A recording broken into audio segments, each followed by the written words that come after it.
fixed. We are currently Yes, not broadcasting. Mr. Leonard did it. They won. I thought I heard Oh, that. we're on now. All right. Good afternoon, everyone. Welcome to the Goffstown School Board meeting. I call the meeting to order at 6:04. If you can rise and say the pledge. I pledge allegiance to the flag of the United States of America and to the republic for which it stands, one nation, under God, indivisible, with liberty and justice for all. All right. So we're going to start with public comment. And I don't see any, so we'll close. So we have 3 sets of minutes to approve tonight. If there was any amendments in any of them, we'd have to do them day by day. But if everybody felt everything was good, we can do them all together. I'll move approval of the minutes of October 3rd. 5th and 17th. No, I have You have an amendment on something? All right, so we'll just I'll do the 3rd. So we'll just do the 3rd. Do I have a second? I'll second. By Caroline. Anybody see anything? All right, all those in favor say aye. Aye. Opposed, abstaining? Abstain. We have 1 abstention. All right, so the 5th, I'll move approval of the minutes of October 5th. okay. Do I have a second? I'll second. By Caroline again? I just want to I was not there, I let Denise know so she could correct the minutes, so just so you know. Okay. I just had one correction for the October 5th Yep. minutes. Okay, what page? Page 1, Okay. I was in attendance and I am not listed. You could swap us out. Oh. So you were here, but we didn't put you there. I was not here on the 3rd, but I was here on the 5th. Here on the 5th, Yeah. right. All right, thank you. Anything else? All right, so Ellen, you want to amend your motion? Amend my motion to approve the October 5th minutes as amended. Okay, thank you, Caroline. I'll second. Okay, perfect. All right, any further discussion?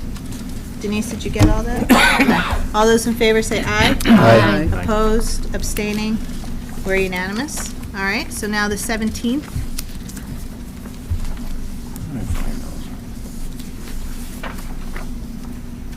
I'll move the approval of the 17th. All right, by Ellen, do I have a second? By Ginny? All right, any further discussion? I have one amendment. Page 3, the paragraph that says informational only, Yep, 3rd sentence down. We were led to believe that we had to make that decision on or prior to, I'm sorry, one before that. It's June 30th on both that 3rd and 4th line. so not July 30th, Correct, but June? replace July with June. Okay, And that's it for me. okay. All right, Ellen, you want to amend your motion? Yes, I just want to mention that Mountain View Middle School, I think it's Mr. Leonard, was it? Yep, Won the Pumpkin Regatta right. this year, and I can't find it. I wanted to read off the names. Well, we haven't gotten to that yet. Oh, I'm sorry. Let's finish the minutes. Go ahead. Can you amend your motion for the 17th?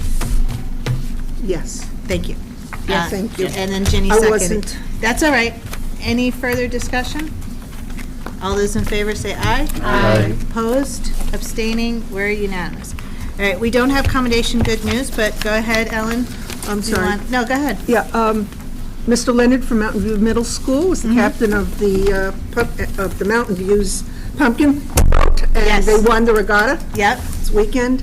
And I honestly, it's in here someplace, I wanted to read off the names of, there's the art show-off that happens on that Oh, weekend. yes. And somewhere in my phone, I wanted to There read was a off list. the names of all the kids who placed first, second, and third at each of the Yeah, grade level from categories. preschool all the way up. Preschool all the way through high school with an honorable mention. Yeah.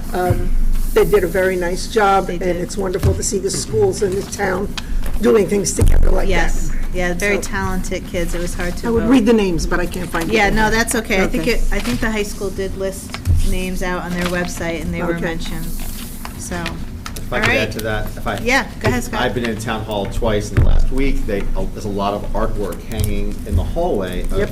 Goffstown Town Hall, all grade levels. It's Yep. pretty cool. That's what this was. Yeah. Yeah, it was nice. And we And do it any- was nice that the community could vote on them. Yeah.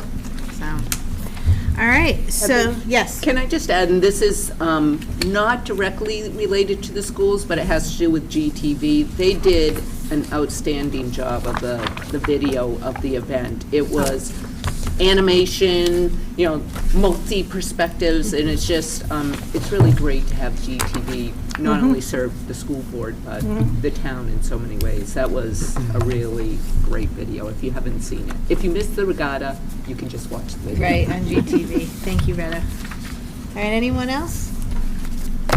Okay, so we're ready. Is Lauren coming? I guess not. So we'll, I thought we'd have some other presenters with us, but Well, I if guess they come. if they come, we'll have them join in as Okay. appropriate. All That's right, fine. Jared. All As you. we move forward, is GTV going to have the slides up? I just want to know how much I have to read of the slides. They typically do, and I also sent it to them to Okay. edit it in, but So I'm not going to insult people's intelligence and read word for word from the slides. I know that we can all read, at least hopefully we can, and kind of go through it. So I'll make sure that I give you the notes. So as we go through the executive summary, this is going to feel very quote-unquote corporate-like. I tried to make sure that we kind of put what is our summary out there of we go through, of what our charge is. And then as we kind of make any type of decision, we always have to state what our assumptions are.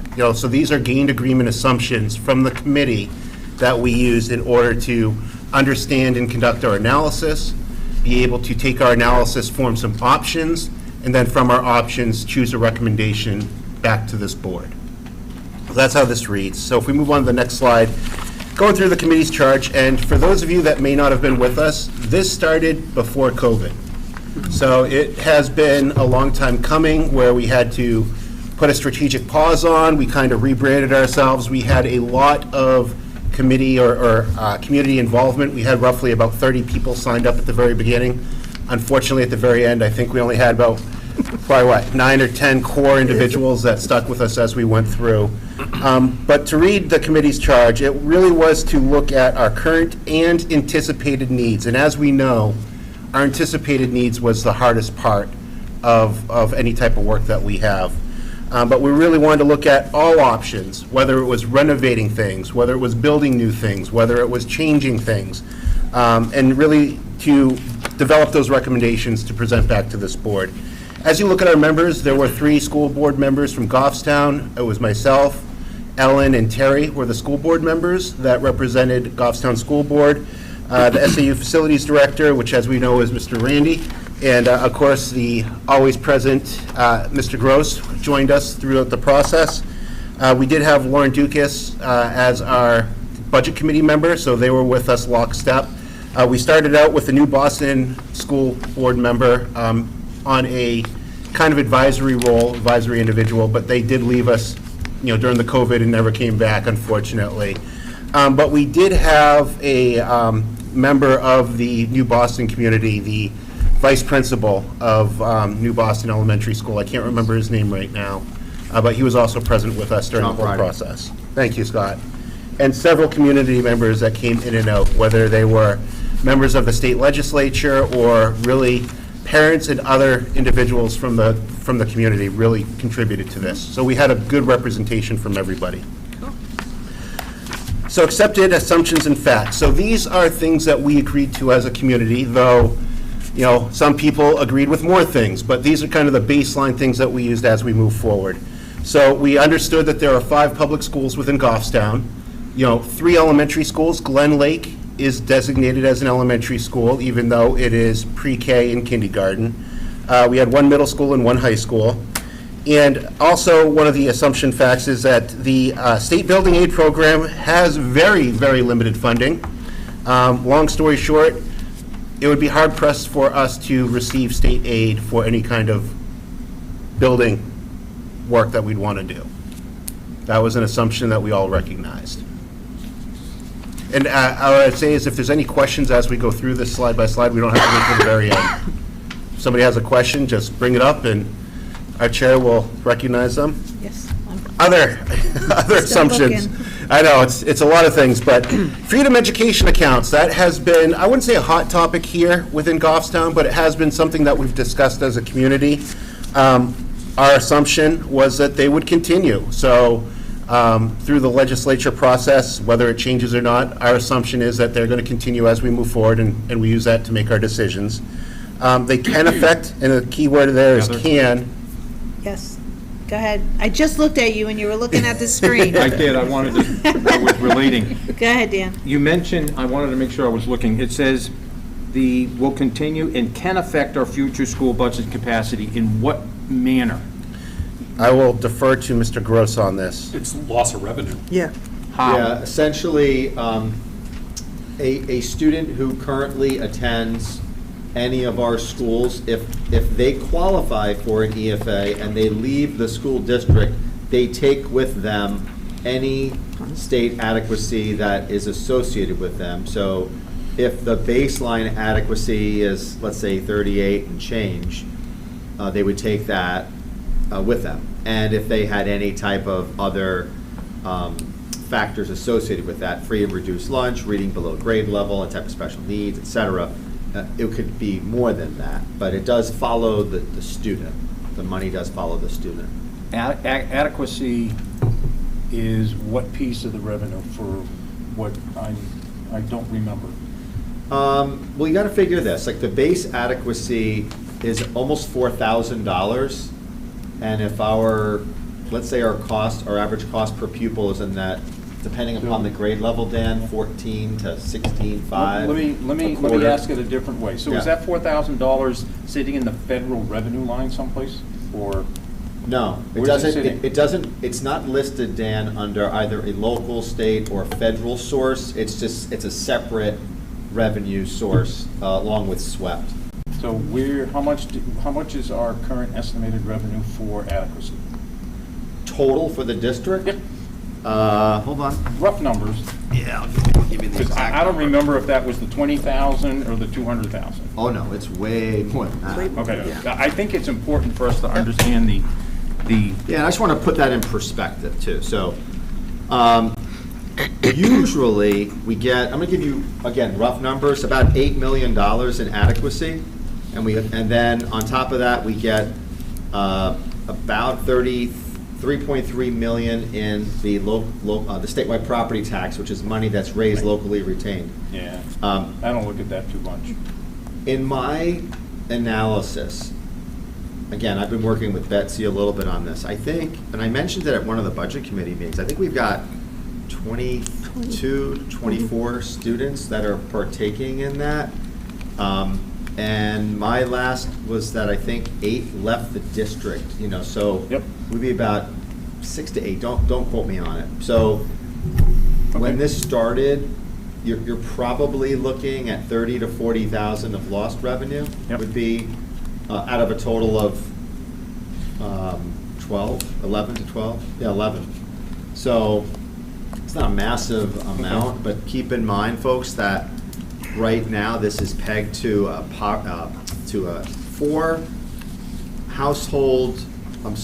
household, and I think the income on threshold is around $70,000. If those income thresholds were to go away, that number could go up like dramatically. So right now, those who can get these EFAs are ones that, for the most part, I think it's a 4-member household has to, I think it's under $70,000. But if that goes away, it could be you could have much more impact on your revenues. Thank you. All right, you all set, Dan? Yes, ma'am, All thank right, you. you're welcome. Go Heather, ahead, I just have a follow-up question for Scott. And that will continue for the life of the students' schooling, so every year that would come out. Yeah. And do they track that student resides in our district? I mean, Yes. they could presumably move. So it was very challenging last year to try to figure it all out, but I think that the state is getting better at tracking it now because, like I said, Betsy Murdoch, who does tons of great work, we're able to get more reports now. To give you an example, the state sent us, and Brian knows this, they sent us what's called an anomaly report, and that means that either they're with us or they're with, say, a private school, they're homeschooled, et cetera, and we have to reconcile that, So And then the last year or two, I think that some folks are paying more attention to it at the state level. I would hope so. Yeah. There's a lot of money going out the door. I hope the state has appropriate oversight to make sure that that money is being appropriately spent. Ellen? Yeah, just quickly on top of this, when this first started, I guess it was last year, regardless of how many kids, 22, 24 kids, when I've asked, and I don't know if we know this information, how many of those children, and continuing today, were already going to private school? Almost all of them. The So vast that's majority the- of them. And how the many number. of them were in homeschool? And how many were new leaving the So district? the number I had was 4. So if you Okay. have I think 6 to I 8, think it's a little bit more now. that's. And we keep that's on getting new. So refreshed data. Probably somewhere around 4 to 6 kids. Okay, So these are, the other kids were kids that were already attending private schools. Right. Or were already being homeschooled. Homeschooled. So new kids that left, we think around 5. and have we received any children under this? No, and we won't. Okay, We won't receive any students. This is Okay. only a okay. net departure for us. I just think it's important for us and the public to understand that there's a lot involved in this. Right, We lose some money, so. right. Thank you, A little bit. Go ahead, Jenny. This is a little bit off of the topic, but not really. In that we're now sending that adequacy money to homeschooled families, are they going to bring back any of the regulation on No. homeschooling? There's no accountability, No. no So- oversight. It used to be years, it hasn't been all that many years ago. In order to be a homeschool student, you had to submit a plan, it had to be Right. approved, and you had to have annual testing done by a certified educator. So there had All to be that's some gone. competencies Gone. that the No, child no actually competencies. No accountability. Nope. was. And none of, so that money is going out, but nobody knows whether any of the competencies are being met in that homeschooling. So the, Correct. Go ahead, the Scott. law that was passed, in order to prove competencies, you do not have to be a New Hampshire certified educator. You could be an educator in another state, and it also doesn't have to be the same discipline. So if you were homeschooled, then let's say it's chemistry, the way the law is written, and it was is that it could be an educator anywhere in the world, and it could just be that they're an educator. They could be in English as their discipline, physical education, you name it. It just says educator. But So- there's nothing in No. the rule now that says any competency by anybody has to be met on that child. There are some, I guess, demonstrations of it, but it's more around a portfolio of work, and that portfolio of work can be effectively judged by an educator. That's what it says. So we get back to this. All right, Jared, go ahead. Go to right? Yep. But as we just heard and just discussed, there's no accurate information, or this process affects our capacity and our budgets in some way. We just wanted to notate that as we move forward. As we heard from Mrs. Doyle and our first grade or elementary school principals during the budget season, there is no accurate forecast for our kindergartners going into first grade. This is something that they have tried to work as best they can to understand the capacity of, or the numbers of students going into first grade, but there's no great way to do it. It's a guessing game. A good guessing game, but still a guessing game at that. As we know, the area agreement between Goffstown and New Boston, we said that would continue for another 10 years, and of course it has. As our superintendent loves to say all the time, New Boston also has a planned development of 300 residential houses in New Boston that may affect the school system for New Boston, which means it would affect us at the middle school and high school level. So something to consider as we look to the future as well. Trending in the New Boston school does affect the middle school and the high school, it was trending up, so that means the proportion of New Boston students was higher and higher each year at those schools for what it had been in the past. I think this year's an anomaly, it's actually going down. Oh, no, the numbers are going, It'll be going up in this yeah, next budget. the cost numbers are going differently. But long story short, so if Goffstown had 70% and New Boston had 30%, now it's more of like a 65-35. I'm just making those numbers up, that's not the actual numbers, but that's what we're really saying is New Boston is sending more kids to our schools, and the proportion of New Boston kids are higher than they have been historically. The big one, student capacity, and I know that Ellen always has some comments about this, so I will pause right afterwards. Thank you. But, you know, working with Randy, working with a lot of our administrators, we try to understand what is our current capacity we have for our students at the schools. And this includes everything, not just the traditional students. This includes IEP students. They need different spaces than traditional students, if you will. But when we look at it, you know, our capacity for Glen Lake was roughly 275 to 300 students. That's kindergarten, preschool in the morning, half-day kindergarten, preschool in the afternoon. So when we look at actual capacity, if we went to full day, cut that in half, and that would be our capacity, even with the new portables we put in. Bartlett, we're maxing out at 225 students. Maple, 550 students, absolute max capacity. Remember, you shouldn't go above capacity or you have issues. Water would flow over the cup. MVMS, our middle school, 1,200 students, and the high school, 1,350 was our max capacity that we had. So those are the numbers that we used for some of our decision-making and analysis. Go ahead, Dan. Was there a reason that there's a 10% variation? The Variable? reason that we had is really the IEPs. IEPs have been increasing within the district, and you know, they can range in what is needed. So some people, they need that additional space. Some people need, you know, quiet time areas, you know, as an example. That's why there's that range there. Thank you. And if I could, Dan, a lot of conversations came up about, you know, do you really want to push the limit on, you know, your class size?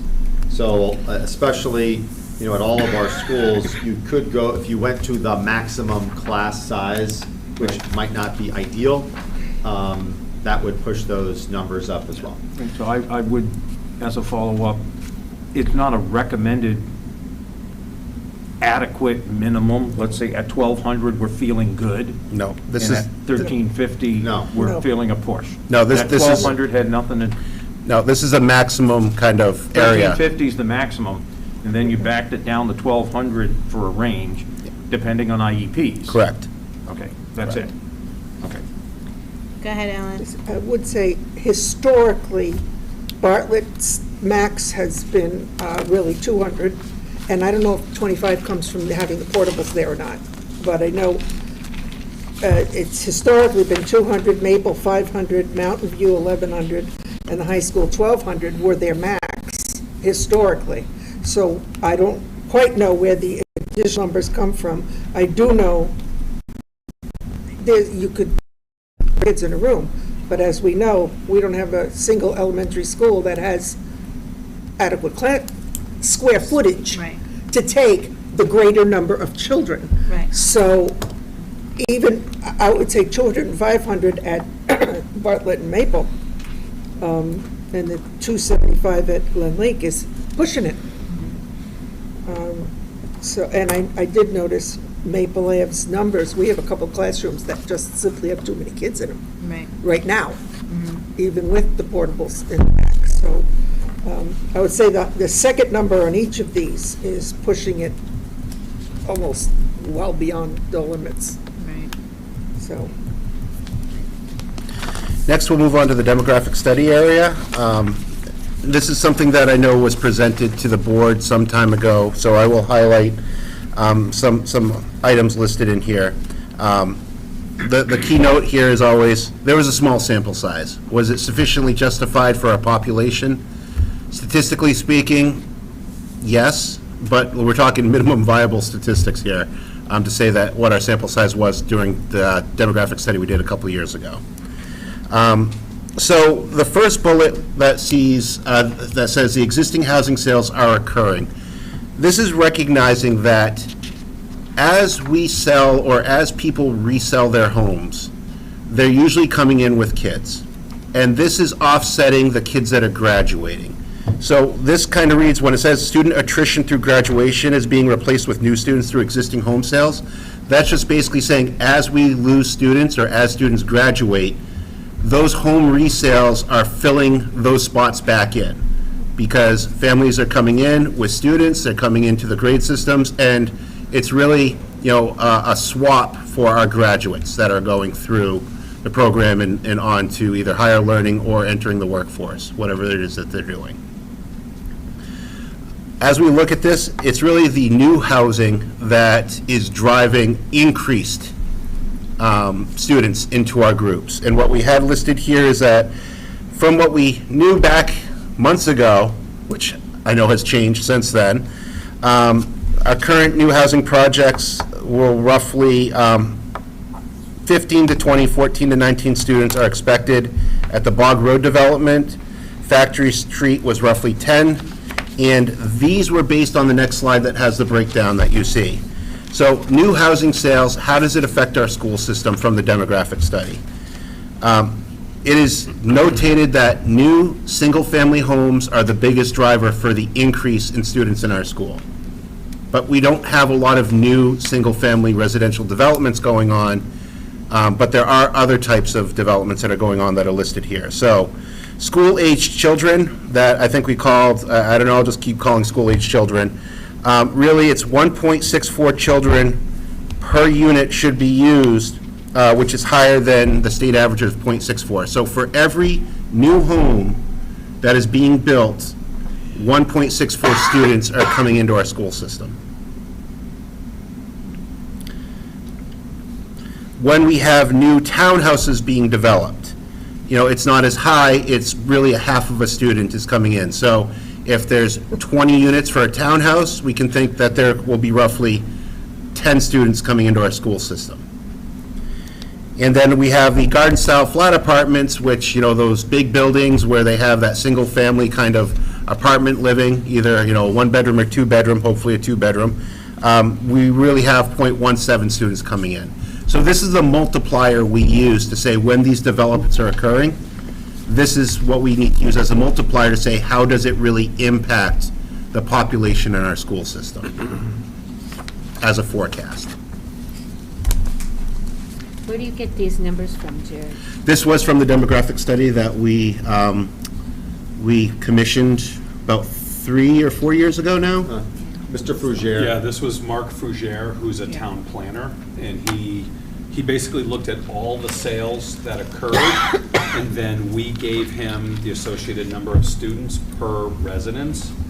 The only thing that I would maybe add, Jared, and I know that the committee already knows this, one of the challenges that we've had has been some of these developments in how many bedrooms they have has changed. So for example, the Bog Road project from what it originally was, and the Factory Street, I still definitively don't know how the distribution of 1-bedroom, 2-bedroom, 3 bedrooms is. So obviously a 3-bedroom is going to impact us more significantly than a 1-bedroom. So. Hang on, I saw Ginny's hand up first, then Caroline, then Ellen. Go ahead, Ginny. I just have a question, like on my street, Jared, there are houses that had children in them, have not had children for 10 years at least. And now there are 10 children in those houses. And this, when your survey was done, there were no children in those houses. And now there are 10 in those houses. How does that fit into your study? Does that skew it, or is that taken into your study? It does take it into our study. So the way that we thought about it is, we have those kids coming in, and they're really offsetting the kids that are graduating. So that's why it's kind of a net zero change. Okay. To say, yeah, they've been out of the school system, or those houses haven't had students, But as new families move in, they sell their houses, new families move in, those new students are really offsetting the kids that are graduating, from the years, for the past few years. Okay. Thank you, Jenny. Go ahead, Caroline. Is there any consideration to that any of these, like 14 to 19 students in this one housing complex, that they're going to be clustered in, like, more than half might be all kindergarten, all one class of kindergarten? And so you might have one year where the numbers have skyrocketed. And it's hard to tell that. I don't think you can predict that.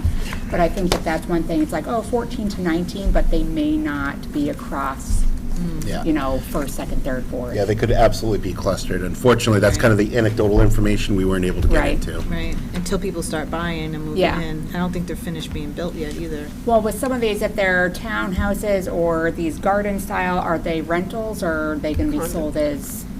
They're initially, the Factory Street, I'm told that those are gonna be 1 and 2 bedroom apartments, and that the plan is that perhaps after a 5-year period, they would look to convert them, because there's special financing that the developer gets. Yeah. The Bog Road, that is, a percentage of Bog Road is affordable housing. Yeah. And so where the rents would be market, subsidized, and there's a certain percentage that are, market rate, et cetera.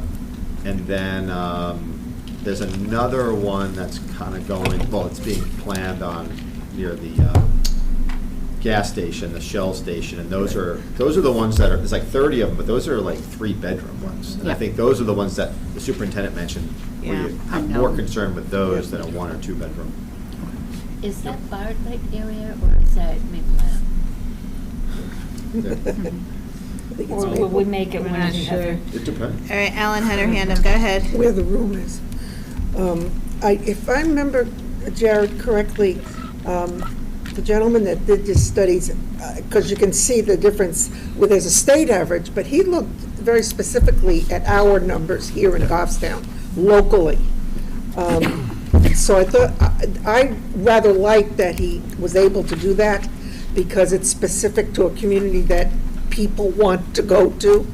Right. That's why you have school-aged children 1.65 as opposed to just almost half a child, 0.64, okay?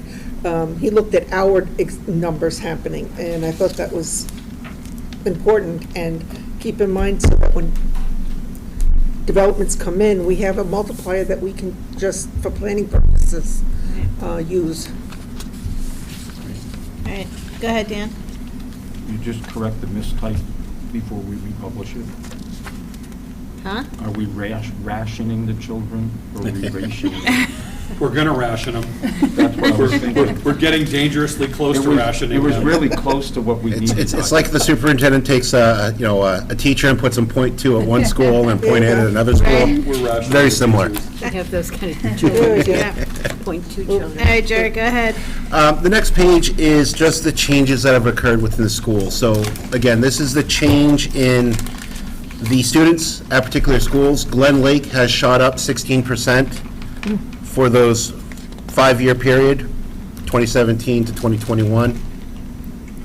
Bartlett's down 1% from what it has been holistically. Maple is up almost 5%. MVMS is up almost 3%, and GHS is down. She'll get to you, Dan, don't worry.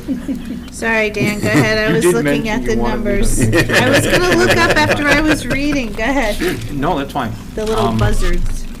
We can have it a little more informal if you'd like to. No, for that's this fine. time. Go ahead. How much of the 16% at Glen Lake is attributable to the quad unit we put up?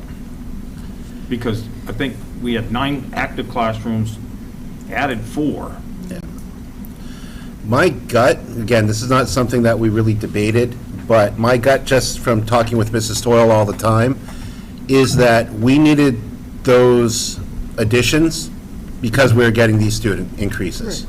So the quad that we put in was not the driver of the capacity increase. The quad was an outcome of the capacity increase that occurred. So we can probably say, because we put the quad in, we were able to accept the 16% increase, and had we not, we just wouldn't have been able to. I think that's an accurate statement. I would agree. 'Cause- I would agree. That- Or, remember, we had kids in non-instructional spaces, we had kids in hallways. Oh, yeah, we had that Closets. double door closet Yep, thing. yep. So this, in addition to creating more appropriate space that we needed, Yeah. Unfortunately, I don't want to spoiler alert, but Glen Lake would need a lot more to be a full-day kindergarten. Right. And not only that, if I may, Ms. Chair, Yeah, I'm go sorry, ahead. No, just go because for it it. builds off of it. You know, from an operational standpoint, if we didn't have that space increase, really it would have been a loss in those role model students that Mrs. Doyle talks about. So we would have lost that early childhood development center that we have, and it would have gone more towards, you know, not having those non-IEP students there for pre-K. That's correct. Go ahead, Jenny. And she's continually said too that she's finding that she's getting more and more students with larger needs too. So it's not like we can't accept those students. They're coming through Child Find, and so we really need to take them. It's our responsibility as a school district. Yeah, and remember, for our preschool children, it's rolling enrollment. So students, if they are eligible for special education services, they have to have all the testing done, and they have to have an IEP in place before they turn 3. So we get kids all the time throughout the year. So that number always grows for us. All right, go ahead, Jared. So going into committee analysis, now this is where we go from, okay, these are our facts that we've all agreed to, here's more of, okay, not everybody necessarily agrees, but here's some of the analysis that we came back with we wanted to share. So capacity. There's an overall enrollment capacity within the Goffstown school system. So what does that mean? MVMS, our middle school and high school right now, and in the future, are projected to have the space to support the students. So we are under capacity in these schools, so much so that, you know, there are a lot of things that can go on in those schools. Elementary schools are close to or at capacity, which we know about, and really they're being overutilized due to students' needs, those IEPs, if you will. Ellen has been very vocal about the space needs that are required for some of our IEPs. Having, you know, some of those rooms that are in the area, or, you know, some people would call them a frustration area, if you will, but those are all things that are needed as part of student development as we go forward. And Glen Lake cannot currently accommodate, can only accommodate a half-day kindergarten program. It cannot accommodate a full-day kindergarten because they do not have the core needs associated with a full-day kindergarten school, like a cafeteria, like a gym. I think a library is also included, or a media center is needed to be required for a full-day schooling system. So that was some of our analysis that we had for capacity. And I will pause there, because I'm sure that's going to drive some conversation. Go ahead, Shane. Thank you. Jared, did you guys, because I've heard this kind of trend in a lot of places as far as middle and high school having plenty of room, but elementary is not having it. Did you guys first look at surrounding communities and do any comparisons as far as trends and things like that, or did you guys just focus on our stuff here in Goffstown? We focused on our stuff in Goffstown now, and again, I'm going to project a little bit on this one, because we had a third town that came to these school systems as well, and that has left. And I think that has alleviated some of our capacity needs at these other schools at the higher levels. That's just my thoughts, but I'm sure other members of the board have some thoughts I as just well. have one Yeah, go follow-up if I for it. can. And then the other thing, and I might be jumping ahead, but did you guys look at how the enrollment at the elementary schools may impact the middle and high schools in the future? Yeah. And that might be coming later. No, that's definitively is, yes, we did look at it, and we still have capacity. All right. So. Thank you. I appreciate it. Thanks, Shane. Go ahead, Ellen. Just a quick FYI. Yep. Where did go, it's my understanding, to full-day kindergarten, but they had the space to do it. Right. And that's my understanding with districts in the state who have gone to full-day They have kindergarten. the resources. to They do it. had the space to do it due to declining. Yeah. We don't have that declining. Right. And we haven't in a very, very long time. So, Well, and Glen Lake isn't set up for a No. full day. So if we move on to the next page, again, we've talked about all those items on that committee analysis capacity. Full-day kindergarten, so let's get into that a little bit. As stated, we don't have the facilities to do it, and we actually looked at some of the codes, and for each class, including storage, you need 1,000 square feet, or 50 square feet per student, whichever is greater. So new classrooms have to be 1,000 feet, 1,000 square feet. That would have to be set up or built. Initiative would require either a new facility, expanded facility, or school grade changes. And that means taking grades and putting them at different schools. So a question with the square feet, I know sometimes when you start, like you have a facility built and then you start doing additions and everything, you have to bring everything up to code. So does the classrooms that are there, if they're smaller than 1,000 square feet, wouldn't need to be changed? It would only be the new stuff. space. So like Okay. if we add, or when we added onto, say Maple or Bartlett, we didn't have to break Change down. everything. Yeah, the Okay. old, the old rooms. That's good. Yeah. So again, those are those options analysis that we understood for full-day kindergarten if we wanted to go down that road. Capital improvements, replacements. So our current capital strategy, we said, is adequate, not great, but again, adequate for existing schools. Historically, this has changed a little bit, I think, for the better for us, but voters have approved school district funding. That doesn't always, that's not all, sorry, let me back up. Voters approved school district funding does not always meet capital plans. So we put in $200,000, asked for $200,000 in our CRF for the past number of years. As Mr. Gross will tell us, as part of CIP, we need about $1 million to really tackle our capital improvements. So even though that we are very grateful that we do receive funding from the town, from the voters, it's not enough to keep up with our CIP, and often we're deferring a lot of our bigger items. The real estate footprint at Maple and Bartlett is at capacity. We would not be able to add new buildings. The only thing that we could do is build up. no, we can't. We've been told, I'm sorry, Go ahead. that the way they're built, they can't sustain Yeah. another floor. So I mean, unless you want, whatever you do to a foundation or something. Right. But they're not built to take Take another on more floor. weight.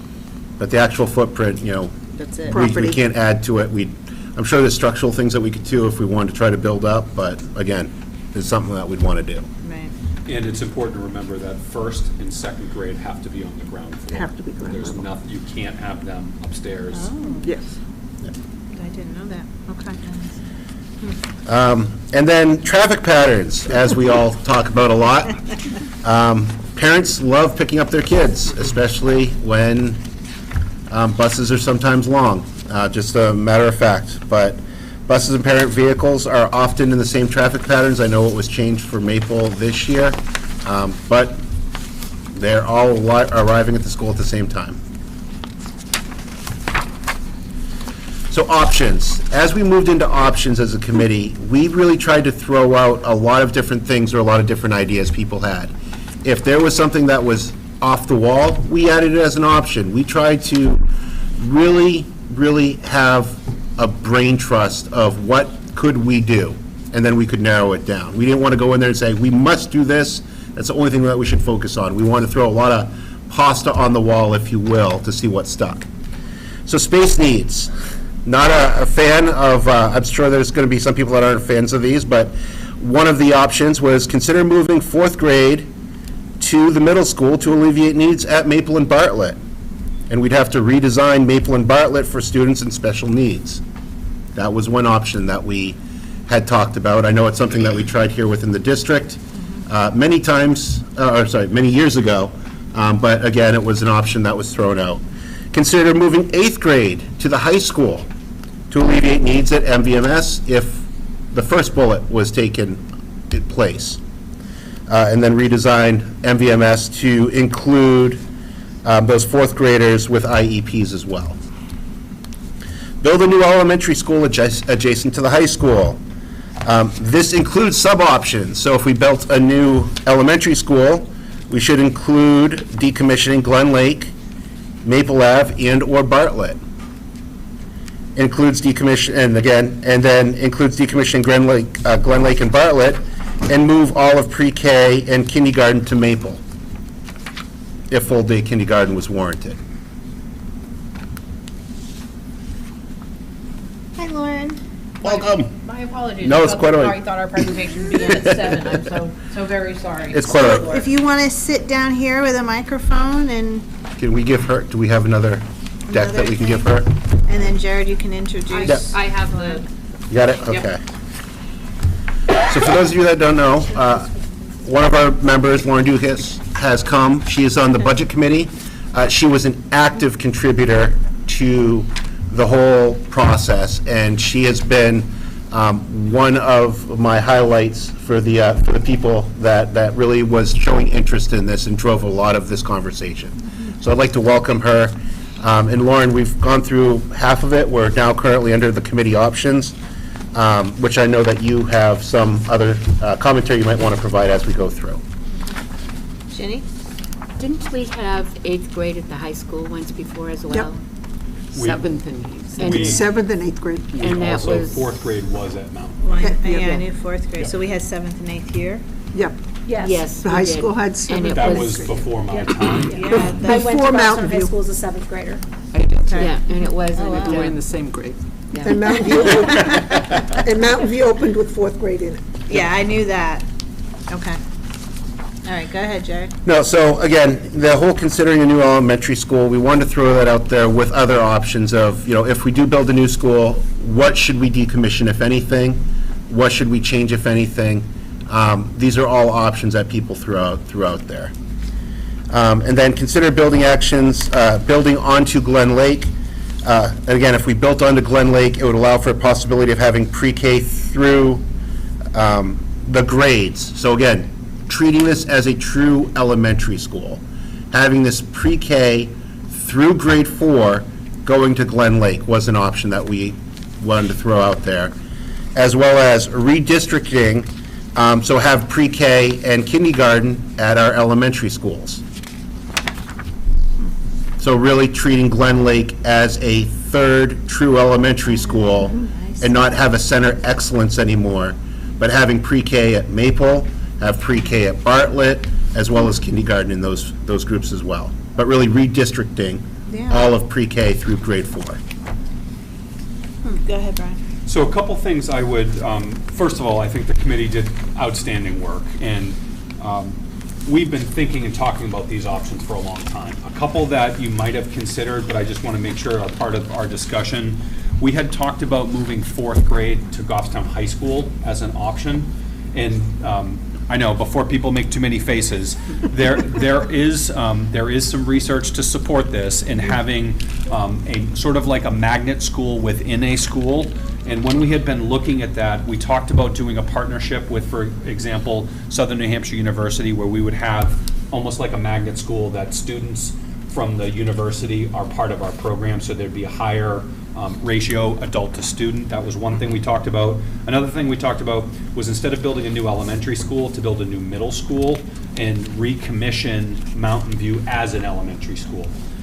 And I like the idea of looking at Glen Lake, Bartlett, and Maple as kind of pre-K through whatever grade, all-inclusive. It's a different model, but there is certainly merit to that as well. Right. Shane, did you have your hand up? Yeah. Yeah. Thank you. Looking at Glen Lake, so there is room to build onto Glen Lake? Yes. Yes. And would we, I don't know if you guys went this deep into it, but would we be looking at adding a cafeteria, gym, and library, or that and additional classroom space? It would be that and additional classroom space. Thank you. Yep. And we can go up with that school?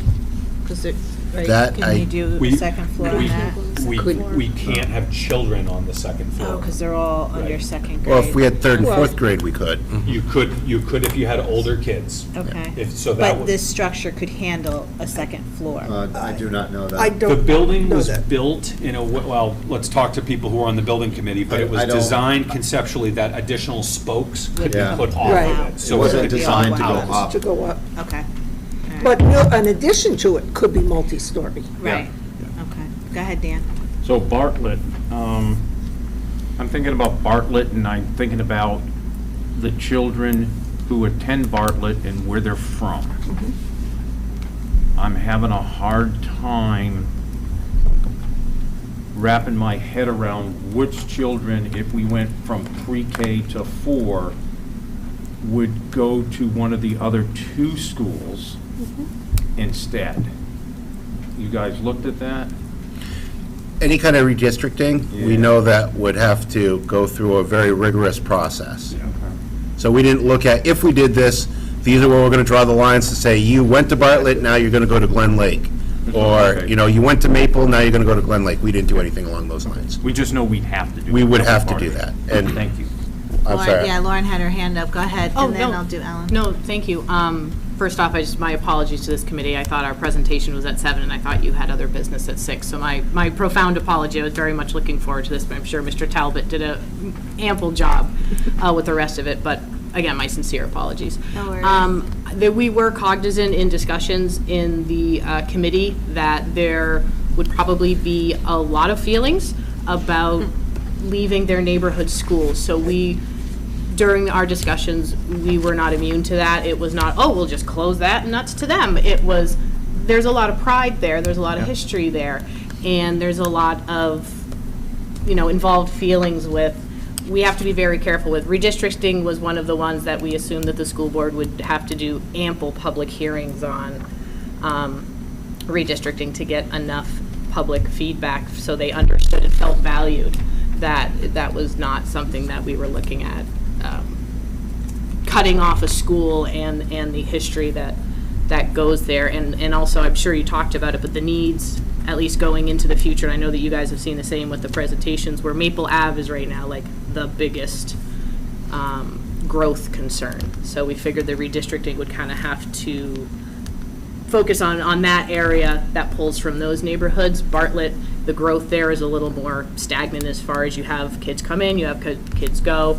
Maple's the one that's a little more volatile. Thank you, Lauren. Go ahead, Ellen. Just as I mentioned, we did have a lot of consideration about the decommissioning of Bartlett because it's so small, and the property, it barely can have a playground in the back there and certainly parking. And also consider decommissioning possibly Maple as an alternative. The other piece was our elementary schools, if we want to have 3, don't have to be pre-K to 3 or 4 each. We could put pre-K, kindergarten, first, second, and then third, fourth, just split those grades up in different ways. There's a lot to be considered. Yeah. And I'm not saying one way or another, but there's a lot to be considered. And because we are spending a great deal of money maintaining our schools very well. But I think, I've said it before, and then maybe Jared will get into it again, what seems to be the kicking point, really, the tipping, is either going to be a book development in town, bringing lots of kids in, or the full-day kindergarten, whether we choose it or whether the state says, go do it, with or without money, is what tips it. But we don't have to do all the grades in the 3 elementary schools, or if we want to keep 3. They can be different grades. It's just how you look at it, and then you gotta also look, the little ones require things that the bigger children don't in our schools. So there's a lot to consider for the board at some point in the future. Right. So. Thank you, Ellen. Go ahead, Caroline. Any thought about potentially moving pre-K to the high school?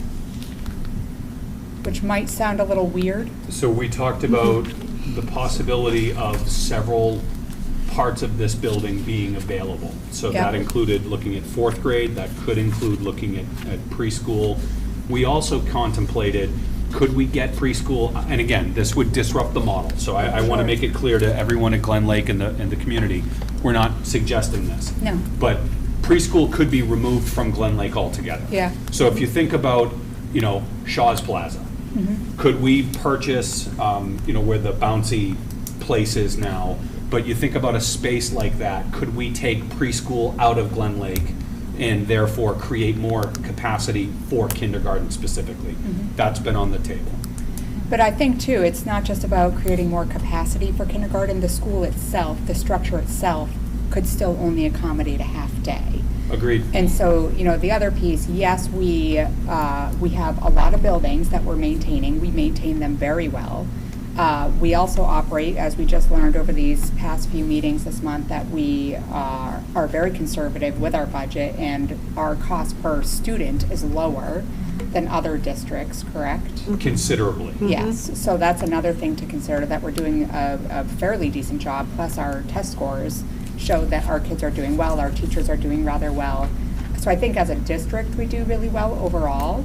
The fact that Glen Lake is one of our newer buildings, doesn't have what it needs for a full day kindergarten, has also had the most recent update to it, with the portables being attached to it, right? Yep. So I don't know what it would take. So like my thought process is moving pre-K out of there, making it more room for kindergarten, potentially first grade if we added, because we'll be adding a cafeteria, a library, and a gym. So do you at the same time make room for potentially first grade and remove some of the student population from Maple Ave also? I don't know. But I think if we're gonna go through, we don't have a lot of options of adding on to schools, certainly the schools that need it. Glen Lake is our best option, but it needs a considerable amount in order to make something work.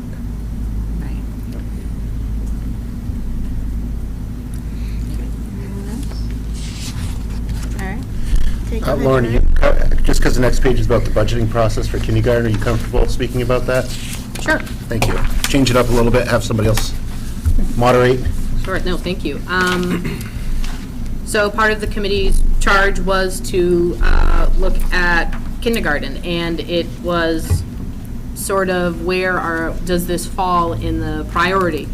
Are we looking, is our first priority to make our space needs, or is the first priority to get full-day kindergarten in there? So it was kind of an interesting discussion that Mr. Talbot did a great job of trying to keep us focused on, okay, what are we actually talking about?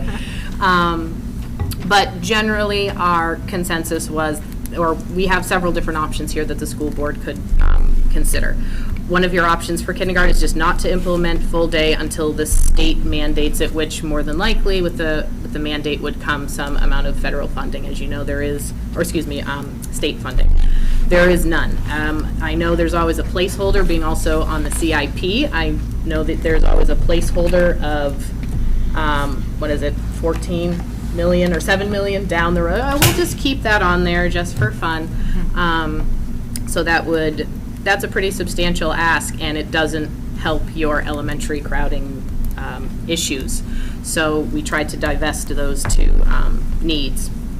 Your other option is, if the school board decides that that is the priority right now, would be to implement full-day kindergarten through the budgeting process, bring it to, you'd have to 1 year have a pretty substantial budget increase for new spending, and then it would just be rolled into future years. We understand that would be a big community ask, but if that's what's decided to be the priority, and then all the possibilities within, rather than just turning it into a full-day kindergarten in Glen Lake, would be to migrate the fourth grade to Mountain View to give you some more space, but that would still require, again, building to bring it up to requirements for a full day.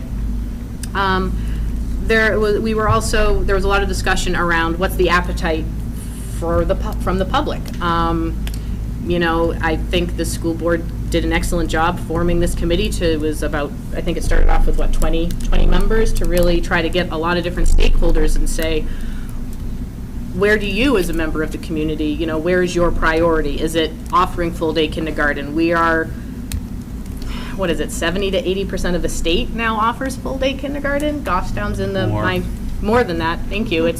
We're in the minority in that, and again, if that's the priority, if that's the level of education that we decide that the school board wishes to move forward with, it's would have to require a lot of public input and public education. So another option to sort of gauge the public interest would be to add a resolution article at our next town meeting for full-day kindergarten budget planning, to really put it on the voters' minds, to get some more information out there, to really start a bigger discussion on, this is what we're offering. Also, let's look at our test scores of first graders coming into Bartlett and Maple Ave. Is that directly linked to the fact that we have a half-day kindergarten? We're spending a lot of money on interventionists, and there's, of course, always going to be interventionists, but we're adding more interventionists at an early elementary level. Is that causation, or is that correlation to the fact that we don't have a full-day kindergarten program? It's hard to cram it all in.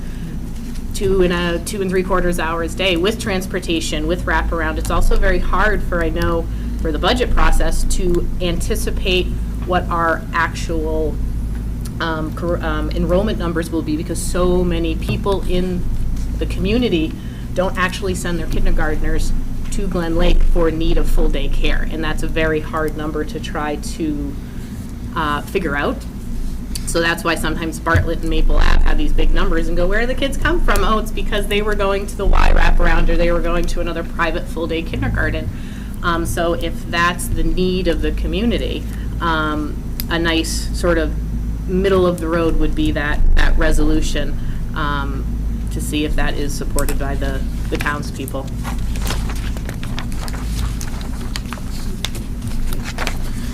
Okay, moving on to committee recommendations. So this is a situation where we have the assumptions that we've all agreed to. We've done our analysis. We threw the pasta at the wall to see what are our options.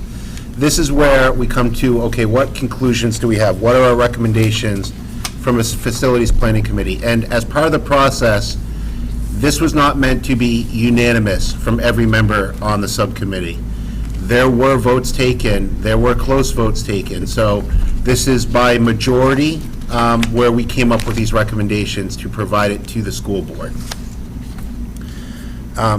And Lauren, I just asked, maybe we'll just tag team these as we go through. That's okay? Sure. I like having a co-presenter. I did abandon you for long enough, certainly. So the first item is we have to make sure that we monitor the planning board and look at those developments for new housing or town housing that's coming into the community. I know that we do a good job of that, but maybe we need to have a regular process of having reach out to the planning committee, the planning board, if you will, within the town, and making sure that we fully understand how many new units are coming in, how many bedrooms they are, because if we can use that with our formula, we should be able to then project what is our capacity impact at the school system. So that was the recommendation, is to have a formal policy or process to have regular reach-outs with the planning board on this. Yeah, that's a good idea. I like that. I might add one more if I could, Jared. I'd like to see more definitive clarity on how many bedroom units we're talking. So one of the things that we experienced, and I think Bog Road and Factory Street are both good examples, we thought they were one-bedroom type units, and then we find out that, oh, well, several of the buildings are going to be 2 units, 2 bedrooms. It changes. So I think we just need to make sure that the planning board hears and understands that when they allow for ambiguity in how many bedrooms, that impacts our enrollment. Because a 1-bedroom garden-style variety apartment is very different than a 3-bedroom 3-bedroom townhouse. And you can't plan for it. Yeah. So when they are looking at this, we need clarity on how many bedrooms these buildings are going to have.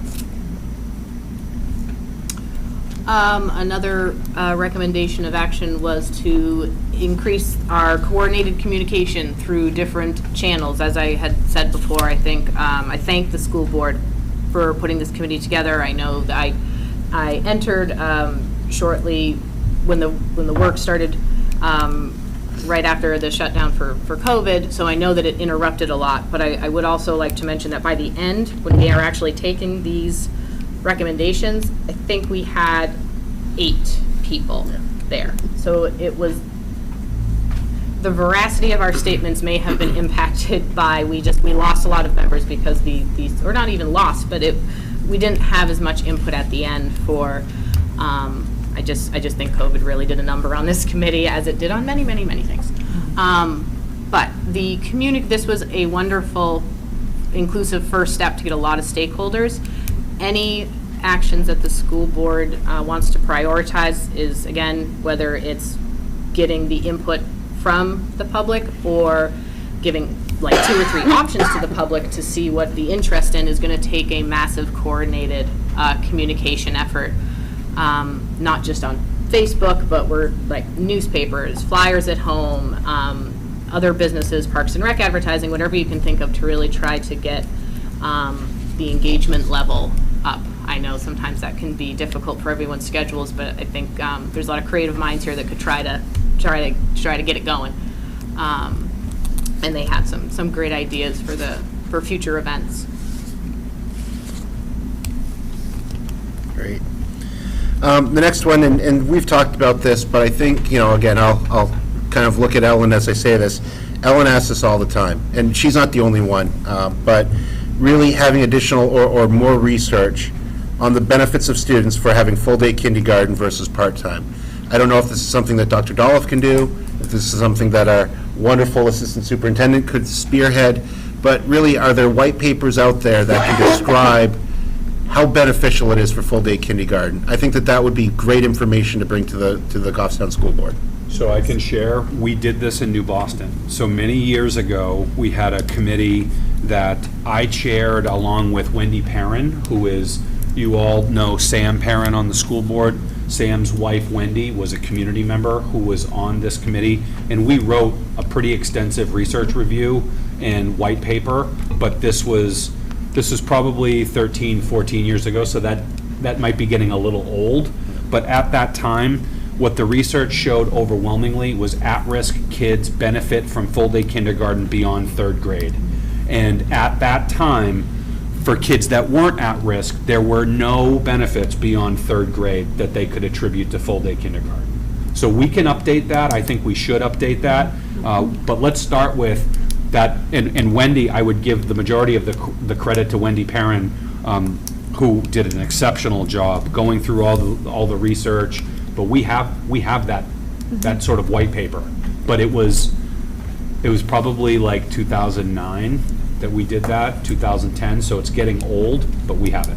But not only from our own research here in the community, but even outside of our community. Sure. I'm sure there's other Yep.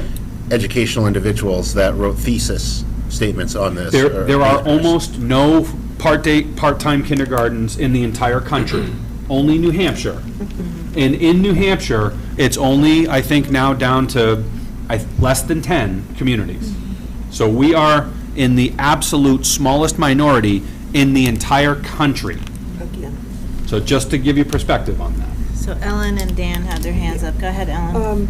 I have been continuing to do my own studying on, and there are more current longitudinal studies about the difference, impact of half-day kindergarten, full-day kindergarten out there. It's very, very interesting, and there seems to be more and more that get published from time to time. I would think we might benefit, because it's not just us as a board that really needs to understand the differences, pros and cons, but to bring this information to the public. I don't know where this is going, but with regard to full-day kindergarten, but we and the public need to be made aware of what the impact is on our kids. We just had budget presentations, and 2 of our teachers mentioned how a full-day program could have helped particular children that we have now in our elementary schools. 2 of them did, and I was surprised to hear that. That they commented on how full-day kindergarten would be helpful for certain situations. And all the research says children with special needs, children from foreign countries, children of low economic homes benefit, they're the most needy and they benefit the most. And anybody who knows children who can go through the early years and not have to struggle, they're going to feel better about themselves and they will do better going further past the 3rd grade. Even if it's not a bigger SAT score or something, they are finer individuals because they were able to be successful. And full-day kindergarten, so far the research that I'm reading does enable that to happen. But I think we need to do an awful lot of our own looking into it and then publicizing to find out from the public and tell them and then get feedback from them. Thank you, Ellen. Go ahead, Dan. So notwithstanding, hopefully that population that we're talking about that benefits is a minority of the majority that would actually be part of a full-day kindergarten. And it would be remiss of us, I think, to simply look at the benefits. We have to also look at if there are any, the other side of it. I'm not quite sure what that is. Detriment. Yeah, detriments. I'm akin to the new drug that comes out, says, hey, this is going to solve that problem, but by the way, you might get this, and this. Right. We need to see both so that we can come to an informed decision. Absolutely. Yeah, I just want to make sure if we do that, we have to look at all of it. Yeah. Absolutely. Thank you, Dan. Go ahead, Jenny. I think it's especially helpful for a community like Goffstown, where kids go to so many different kindergartens because we don't have full-day kindergarten, that they come in with so many different experiences. The curriculums are all different. Some of the kindergartens are play kindergartens, some of them are academic kindergartens. So when they come into 1st grade, the 1st grade teacher really wastes so much time because some of the kids are really have been in preschool kindergartens, and some of them are in kindergartens that have actually done some academic work. And so to get all of those kids onto the same level so they can go forward and do the 1st grade work that they need to do, they really waste time. So even though they may not be hurt later on, they're hurt in 1st grade. And a lot of things can happen socially and in their development in 1st grade because of what happens in that time, where some kids are flourishing and the rest of the kids aren't flourishing because of their background. So, I think it would be really helpful, just because of the situation that we're in, to have full-day kindergarten, because all of the kids would come in with the same background and would have the same start when they come into 1st grade in our schools. I just think then they'll all do better socially, developmentally, and all of those things are as important as their academic learning in the long run, and especially later on. It might not just be their academic, but it might be their social and how they get along with others and how they develop and what they're able to do later on, in my opinion. Thank you, Jenny. All right. Anyone else? All right. Go ahead, guys. Finish up. All right. This is where it got fun on the committee. It was all fun. So there was talk, so one of the recommendations was to define and establish short, medium, and long-term triggers that require action by the school board, because it was hard for us to say, well, maybe we should do this, maybe we should do this.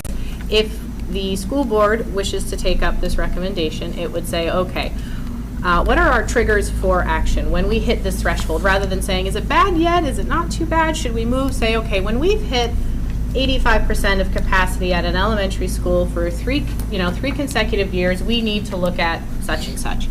And those would be your short, medium, and long term. Like a short-term solution would be to put in more portables possibly, or to take or maybe a medium-term solution would be to some overcrowding, would be to do the art on the cart, right? Take your specials out of the classrooms, out of a special classroom, and put it in coming to the kids.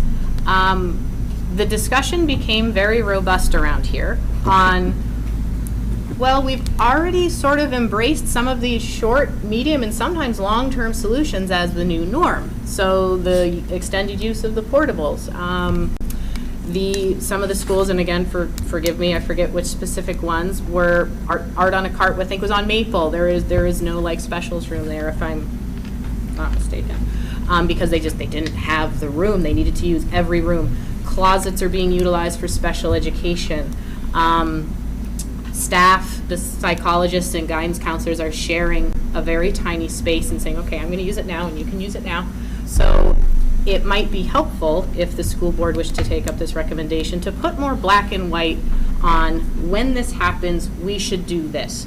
But the discussion really at committee was very, well, we're kind of there now. If the kids at Maple Ave can't take their backpacks off at morning recess because there is no room, if the kids in Bartlett or Maple Ave, I'm sorry, can't all have lunch together because not every kid in that building actually fits in the cafeteria, have we already exceeded that trigger? So that became sort of a moving target of, well, it might be helpful for the school board to make these triggers to sort of indicate action. But you might find that in your wisdom to line these out that we might already be there on some. Like I'm sure you went through student capacity earlier when I wasn't here. I mean, Maple Ave for projected numbers in 23-24, you're exceeding capacity. They're expecting a class of 559. Maple Ave is rated for 500 to 550. So some of these triggers might be triggered. So it might be an excellent planning tool, but it might sort of exacerbate your the scheduling of it. Thought Dan had a question there. Yeah. Yeah. Lauren really hit the last bullet right here, which was, relocation of education programs to accommodate some of the space needs. Art on a cart, not having a band room anymore, something along those lines. Really, that type of focus would be something that we'd have to consider as we move forward, and we have done traditionally. So we'll get to the good part. As Lauren stated, there was a wide, diverse of opinions and conversations as we move forward, and it got funner and funner as we went. But the recommendation that was voted on from the Facilities Planning Commission was that if the school board did want to implement full-day kindergarten, that this should be the action taken. Glen Lake would be built out to only encompass pre-K and kindergarten to minimize costs. That was the recommendation from the committee.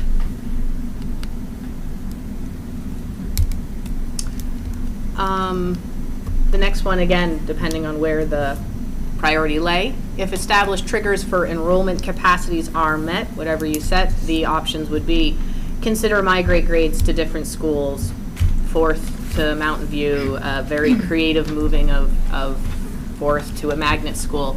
Consider, which we did not talk about incidentally, consider more portable classrooms. I know that there are some facility concerns with the current ones, but it was, we can spoke off, we can add some more.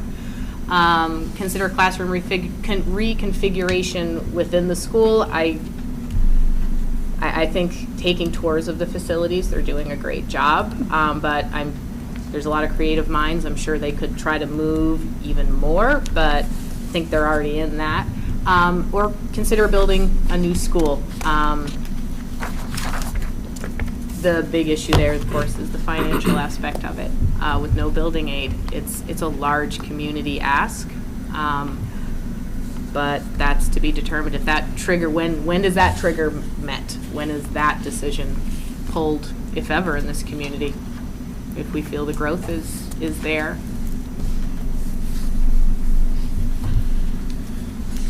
So I know that this board was looking at, maybe some of it was defining what those triggers were. There were so many stakeholders and such a robust conversation. Lauren was there, Ellen was there, I was there, Scott was there. We would not be able to come to a hard and fast, this is the trigger that you do, this is the reaction or action that would have to be done from that triggering mechanism.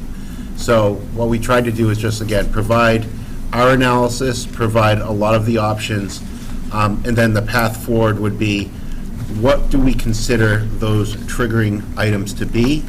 And based on that, and I think Lauren said it very well, if you have consistent capacity, at capacity for 3 years, is it a portable? Is it migrating grades? A short-term solution, is it migrating grades? Medium solution, get a portable in place. Long-term solution, build a new school. I think that unfortunately our committee wasn't able to come to a consensus, not a conclusion, but even a consensus of what the actions would be. And they said, well, we really need the leadership of the school board to do that for the community.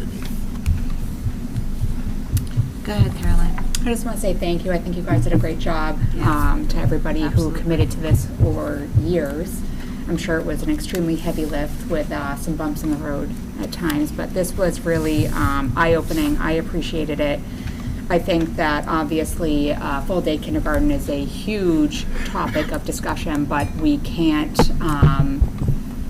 forget that the environment that Maple Ave, the kids at Maple Ave are in, with the smaller classrooms, the enhanced or the increased capacity, not increased, but the population is just getting bigger there, and that they're in this all day, every day with, no room to do the things that they really should be given the opportunity. So to put in preventative measures before it gets to the point where we're kind of in an emergency and have to make some sort of call, I think we really have to consider doing something like that. The town has to consider doing something like that. And I think that you have stated that pretty well, that, the writing's kind of on the wall here. We need to pay attention to this. I think that population is only going to increase over time. We have a few years before that happens, but with, the development that's going on in Goffstown that we can watch happen. But we also know that, through COVID, we had increase of births, and that is still happening. And I think that we have to prepare for that potentially in the future. Maybe they're not all living in Goffstown, who knows? But I think that that is something we really have to give some attention to, on top of everything else with kindergarten that we discussed. Right, yes, true. Thank you, Caroline. Ellen? Just add one more thing, I think I touched upon it earlier. In all our discussions, the notion of potentially closing Bartlett due to his property size, it's so small, and the age of the building, its location, a number of children that can be there, etc., is a really big consideration that would have to be taken, and speaking with the people in Pinardville about how they feel about that and what the impact would be in our decisions about expansion, new construction, whatever. That topic comes up at almost every time we have a discussion anywhere, the thought of closing that neighborhood school simply because it's so small and its location. I just know historically we want to keep our neighborhood schools, but I don't know the answer. I just know that it is a topic that at some point this board is going to have to tackle. Absolutely. In very serious discussions and have some ideas about what we think we can be doing. Right. So I want to put that out there, and I want the public to hear that there's a great deal to be considered. We know we're going to have to build something at some point, and it appears to be the lower grades that are they're already full. They all have portables there. Just how and when do we do this? I mean, do we want to wait till we have 30, 35 kids in a class? Or it's just, how do you time this? Right. quite something for the board to Right. be on top of. Go ahead, Lauren. Thank you. To sort of further on what Ellen's saying, and I'm sure everyone on the school board is very cognizant of this, but also being a member on the CIP is, there are some big town asks coming down the road. And it's, I think the town and the school work beautifully together. Scott is always highlighting that. We really do see it. There is a great partnership there, so I don't mean it to sound contentious, but I think any large ask of the community by the school board is also going to be, it almost needs to be timed in with a lot of other police station requests, new fire station requests, pools coming down the pipeline, library. So it's almost like bond this year, bond this year, bond this year, bond this year, just to, and I know you're all very cognizant of the budgets are always just so tight and precise and well presented. So I'm sorry to even bring it up, but it's the, I think ahead and go. If it's something you decide to do the triggers now and go, well, maybe we'll look at this in 3 years. It might take 3 years to inform the public, get your feedback, and then the police station needs to be built. Yeah. Oof, and then, again, community needs are all very valid, but it might be a I don't want to say sooner rather than later. That is for the board's wisdom, but I look at other things and go, oh yeah, that's on the CIP for 4 years. That's in there in 2 years. To be mindful of impact to taxpayers and just what we can sustain as a community. So I have a question. I don't know if you can answer. So the idea of taking Bartlett, Glen Lake, and Maple and spreading out pre-K to 4th grade, you would need to do an addition on Glen Lake. Would that help significantly the space needs of all those schools? Do you know? Like, is that a good, we're not building a whole new school, it's cheaper, and then you spread it? Like, do we know if that would be a good option? If Ellen, I'll go first, I know that everybody else probably has an opinion. It's a good option. It's an option to compare against all the others, because when you look at it, if I understand the question correctly, you're building out Glen Lake to truly be an elementary school, as all other elementary schools. So, it would take time to build it out. The cost estimate, I think Mr. Gross would probably put it in the $20 to $25 million range for all the additional items that we would need. But yes, based on redistricting, it would pull people away from Maple and put them into Glen Lake. It would pull people out of Bartlett and potentially put them into Glen Lake. Or Bartlett might not change, based on kind of the dichotomies we have with the residency here in the town. So will it pull away from Glen Lake? I would probably say absolutely. I'm sorry, will Glen Lake pull away from Maple? I would say absolutely. Will it pull away from Bartlett? I don't know. It depends on the districting that would occur. But that would be a good compromise, because building a new school, we're in 80, 100 million. I mean, how much I is think a when new we school? looked at elementary school, it was roughly $40 million. Okay. When it was middle school, It it was was higher. 60 million, and then I think high school was like 80 million. Okay. Yeah, 90, So- and I'm sure it's Yeah. And it might even be It's higher. going higher now with Cost of everything. some things, but that's why we kind of looked at it from a cost estimate. The discussion was, okay, elementary schools, if we had to build a net new school, elementary school would be the cheapest, even though it would need the larger footprint because of that 1,000 square feet per classroom. Right. If- Yeah, go ahead, Lauren, Oh, and then Ellen. Thank you. That was looked at as this could kind of address both concerns at the same time. You could get your full-day kindergarten, whether you wanted to put it back into the neighborhood schools or just leave that as your magnet, your center of excellence, pre-K and kindergarten and 1 through 4. But it would kind of gives you the biggest option for, I can offer full-day kindergarten and I am building on an asset I already have to make another elementary school. Obviously, the initial cost is a concern, but then just that's new spending 1 year to get a bunch of new teachers in there and a bunch of new grades, but then it just rolls into every budget forward, so it wasn't just well, we have a large building year, but then that budget, I don't think it would increase 30%, but every year if we're tacking on 20% for all the staff there for now full day, again, if you decided to move kindergarten into the schools, but that option, I personally voted as to be to be like, when we started to do, let's try to do numbered recommendations before it really got fun.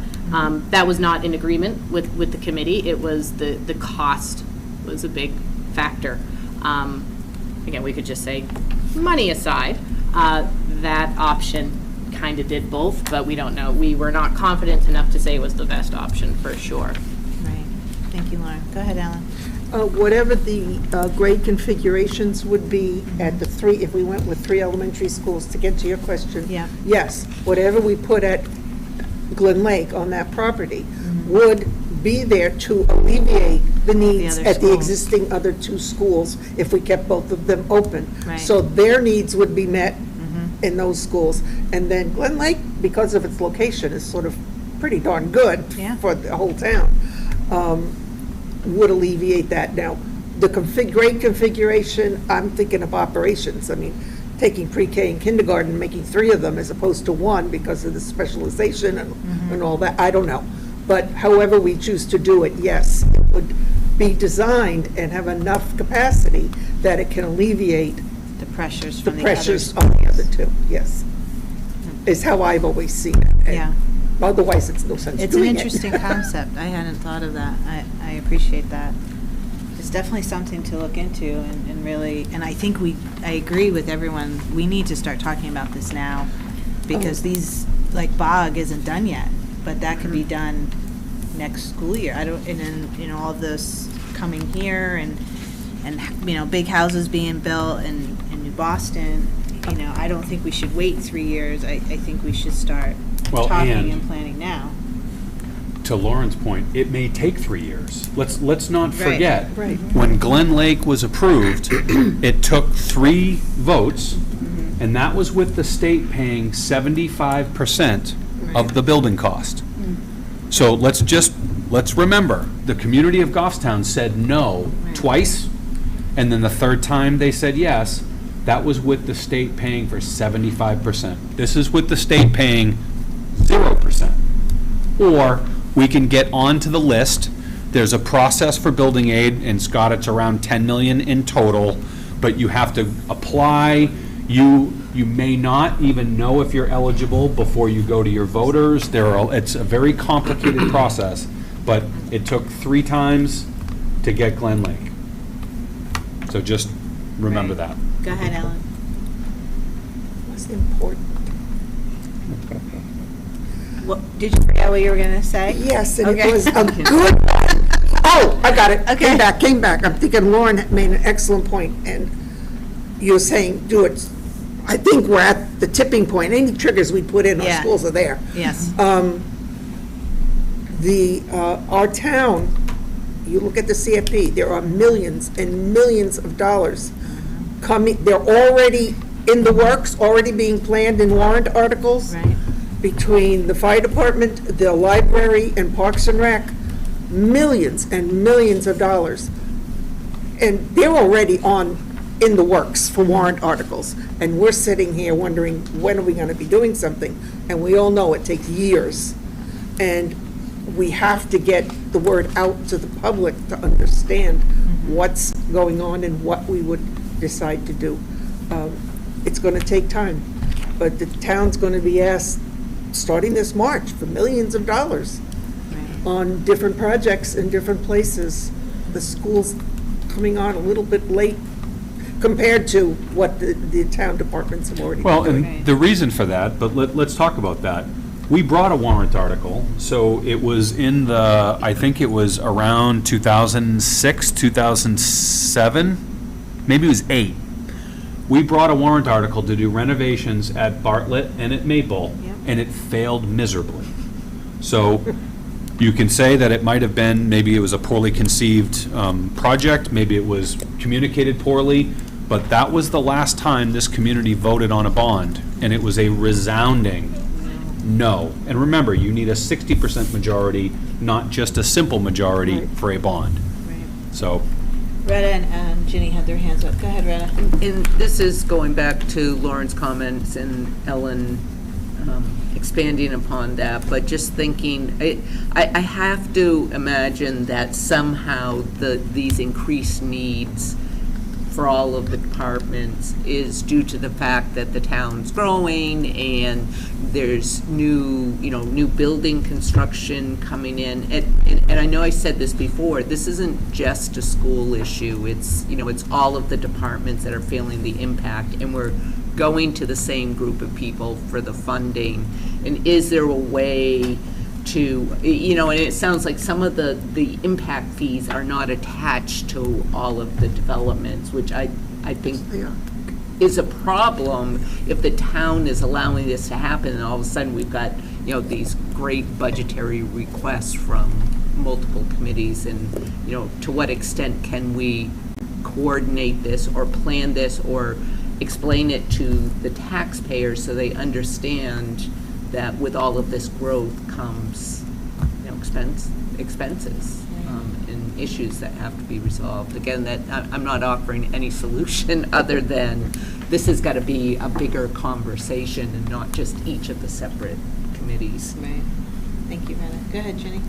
And this is probably useless questions as well, but just to put the points out there, is there any way to have the planning board absolutely have more information before they accept a plan, so that planning for the schools can be done with accurate information? Like when they accept a plan on a development, can they say like, okay, before we accept this, we need to know exactly what it is you're building, so that the rest of the town can plan on what they're going to need for services? Especially. absolutely. I mean, the answer to that is of course. So the planning board can require anything that they would want that's legally lawful. So if they want to say, we can't accept that you're going to do 8 buildings, we need to know what the building configuration is. How many one-bedroom, how many, of course they can do that. They could ask us, they could have a sign-off asking our input on things. Remember, they have had multiple requests to waive impact fees. The most recent example being across from the Villa.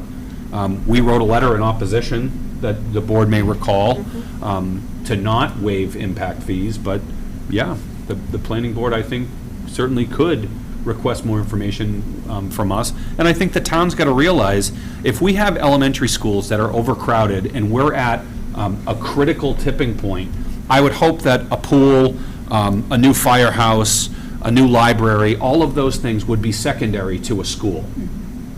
Those all seem like nice to haves, whereas having an elementary school classroom that doesn't have a 600 square foot classroom with 32 kids in it feels like a necessity to me. Would it be useful for us to sit down and have a committee maybe with the planning board and just talk about some of the things that would really make planning better? Because I'm sure planning has to be done for the fire department and the police department and other departments as well, knowing how many more people will be coming into town as well. Yeah, that's true. Just, Go ahead, Ellen. Just a thought. Yeah. And I know, Sorry, hang on. like in 1990, a new development came in, and when my kids got on the bus, there was no room in the bus because many more kids were in the Cinnamons development Spicer. than they originally thought, according to their numbers.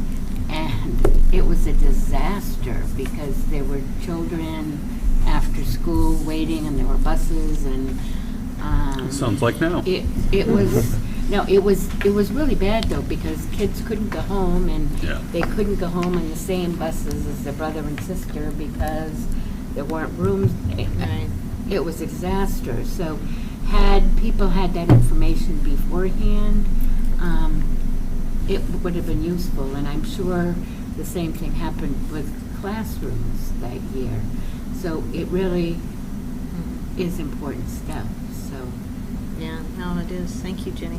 Okay, Alan. Possibly, we might want to enter discussion with our planning board with regard, I mean, this town is allowing residential development on prime commercial land. Is this something that needs to be done with our zoning laws, regulations here in town? People come in with a residential development proposal, they go through all the processes, get it approved, and then can come back in and change it to put more units in there or more bedrooms, configuring it. I don't know what's involved in that, but it's been approved, and then they can change it. Maybe some more restrictions or something more closely looked at, should that be happening, because those little things can so significantly impact our schools. More, not necessarily more apartments, I'll use that term, but more bedrooms in those apartments. I don't know what the process is, but I do know that that can be happening, and I've heard it has been happening. Wasn't Boggs' project over 10 years ago started? And Yes. then it kept Yes, yeah, a long time ago. changed and stuff, and it's, I 10 mean, years is a huge difference. Certainly, our understanding of what our Right. planning board, the town side needs to deal with, but also a discussion with them to let them know the serious impact that their Right. decisions and the zoning laws, Yeah. zoning regulations we have here, we need to be making changes to those things to help us be able to meet the needs of our total community. Right. Go ahead, I don't Scott. I think I might be the only one here who's actually been part of the planning board, so I'll just let you know what the deal is. Yep. You have zoning and developmental regulations, which the towns vote on. Right. But those zoning and developmental regulations are also part of the law. Right. So what you don't know is that the planning board does ask, and they do not grant waivers on things. They go to court, and sometimes they lose. So when a developer owns a parcel on Mast Road, which we think is prime commercial real estate, but yet the commercial market is so bad that they can't, build a building because, let's face it, Dick's Sporting Goods is not coming to Goffstown. But there's a huge demand in housing. They're allowed to build housing as long as it fits within the confines of the regulations and the law of the state of New Hampshire. If they take a draconian view and say, no, no, no, and they put up all these obstacles, they will go to court, and oftentimes they lose.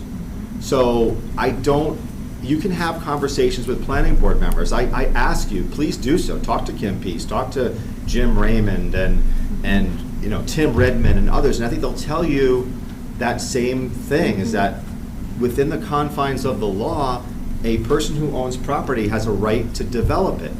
You're seeing that as we speak, okay? If you look at downtown Manchester, commercial buildings are being converted into housing. We have a housing shortage all across the United States. So I think we find ourselves in this position. And I would recommend that we work towards solutions and not look, oh my God, because the oh my God is gonna happen, and it already has happened. We're seeing more housing development.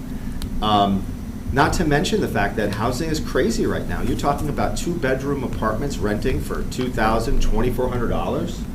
So it is what it is, and I just think that we have to kind of deal with that. This community, I've lived here 27 plus years. We only have 10% commercial industrial tax base. It's not going to change. So we have to just kind of deal with that. But I do encourage you, pick up the phone and contact. They're very nice people. Like, I happen to know almost all of them on the planning board. And Scott, And they're in a tough spot aren't we going to be at the planning board next week? in 2 to 3 weeks. Okay, so we will be going for the turf field project. If, between now and then, if the board has sort of any sentiment that you would like us to just, even if it's as simple as we ask them to continue to think about the impact on the school district, to please communicate with us if they have questions that we can help answer. But Because this we're is going to be also- there in 2 weeks. This is also, the planning board many years ago, they changed some of the wetland rules so that you couldn't develop within a certain number of feet of a wetland or a prime wetland. Well, that also helps control some of the growth. There are some communities that have 2, 3, 4, 5 acre minimums, Right. of which some are constitutional, some aren't, depending upon things. So Open space development. open space development. So there's a lot of tools that they can use to try to help things, and also recognize that in Goffstown, we do have a lot of these planned communities where it is a shortened road, it's a clustered development, so it's less to plow, less to maintain, et cetera, with a lot of open space around it. So that's a strategy as well. But as someone who's has sat as a representative on that committee, it's not that easy either. I just wanted to share that. It's not. Hang on, Ginny, I saw Lauren's hand up first. Thank you, Scott. Go ahead. Thank you. And I know the school board got the demographic study, but the information that we were presented was also that Goffstown's growth was not out of control. It was not, oh, you've grown 20% in this many years. If we looked at historic enrollment, it was like every 15 to 20 years you have a big bubble. Like you have a sell-off where maybe some of our aging community members move in and then they are replaced because of the wonderful work that you all do with our schools. Is it replaced with school-age children? And it was you could be going through some of that. I don't have the numbers of the study. I know you were presented it in front of me, so I don't want to misquote it, but here was the state average. Goffstown wasn't exponentially high. It wasn't new development. It wasn't, we're changing our zoning laws to be half-acre developments, and now we're going to have 100 new residential houses. It was that attrition, the folks leaving, folks coming in with kids, but it was is this the standard of education that we want to have this bar set at when we're in the height of a bubble, which will increase a bit. The big variable that we were told was New Boston. New Boston has more developable, area than Goffstown did, and that we have far less control over. So we weren't given the impression, at least on our committee, I'm sure you guys got much more information on that demographic study, that it was a growth out of control. It was, you're going through attrition, you have an area agreement with another town that is going to have more variability, but you've been slowly going up for some years. We're not exploding, but the Band-Aids are busting. Right, thank you, Lauren. Go ahead, Ginny, you had your hand up. Yeah. The fact of the matter is we're getting more and more developments because the housing market, the attrition housing market is filling up. And so now that we're getting more and more developments of a larger quantity of houses. And I think if our planning board really doesn't have much say in houses being built in residential areas, but they can be built wherever by law, I think what we really have to do is figure out why building aid was discontinued and see what we can do to get it back in place, because I'm sure we're not the only community that's stuck with having a real hard time with building and building aid. And why was it removed, and why can't it come back to help the communities? That's a wonderful question. Love that question. You know, and if your planning board laws can't be fulfilled like you want them to, and you get houses built willy-nilly according to the laws, you should at least be able to have building aid so you can have adequate schools for your kids. Makes sense to me. Thank you, Jenny. Go ahead, Caroline. I do think that we have to figure out messaging about this stuff and how it's going to get out there. People will show up, not a lot of people, on voting day, whenever this is going to be put out there, without having done research, unless it's kind of put right in front of them. I think their attention span is low. I think that it's great ideas for Old Homes Day, you know, doing a booth at the regatta or something, but you're not going to reach a majority of the people who really need to see some of this. I think we have to think outside of the box. I think social media is not the only platform to be using, but I think it is one of the larger platforms to think about. and to get creative on the messaging that is important for voters to hear, to get them at the polls or to get them to come to meetings to learn more. Because I don't think that, A, a lot of people are watching this. I don't think a lot of people are following up on these things, even, individuals that I have spoken to. I don't think that there's a lot of, buy-in until you really start to break down what this means for the future of their children, the children in our town in general, the future of our schools, and where our money could be going to on the things that we vote on. So I think that is one thing we might want to discuss at some point or figure out. Right. Thank you, Carolyn. We Jenny? finally passed Mountain View with neighborhood meetings and community club meetings. We would go to people's homes and they would invite all their neighbors, and we had meetings like that, and that's what finally got Mountain View passed, just meeting people face to face. So is there any other discussion? You guys did a great job. I Yes, absolutely. mimic Caroline's phrase. This was a huge take, and we appreciate all the work that you guys did, the whole committee, all of the members that were there. Go ahead. I'm gonna, I don't want this to just sit and be done. What are our next steps on this? Well, I was trying to say Oh, that. okay. It sounded like we were wrapping it up, Well, which I is am fine by trying to me. wrap it up because we've done a lot of discussion, but Yeah. we need to figure out what are the next steps, because we got a lot of information tonight, and planning over the next couple of board meetings, what is the thought process? Go Well, ahead. we've got a couple, I would say, on our end. So certainly updating the research on full-day versus part-time kindergarten is one that we will take on. I will share with the board that we already have some quiet contingency plans if we had to either reclaim certain spaces at Maple, such as the portable out front. So we're working on getting that building ready to have students.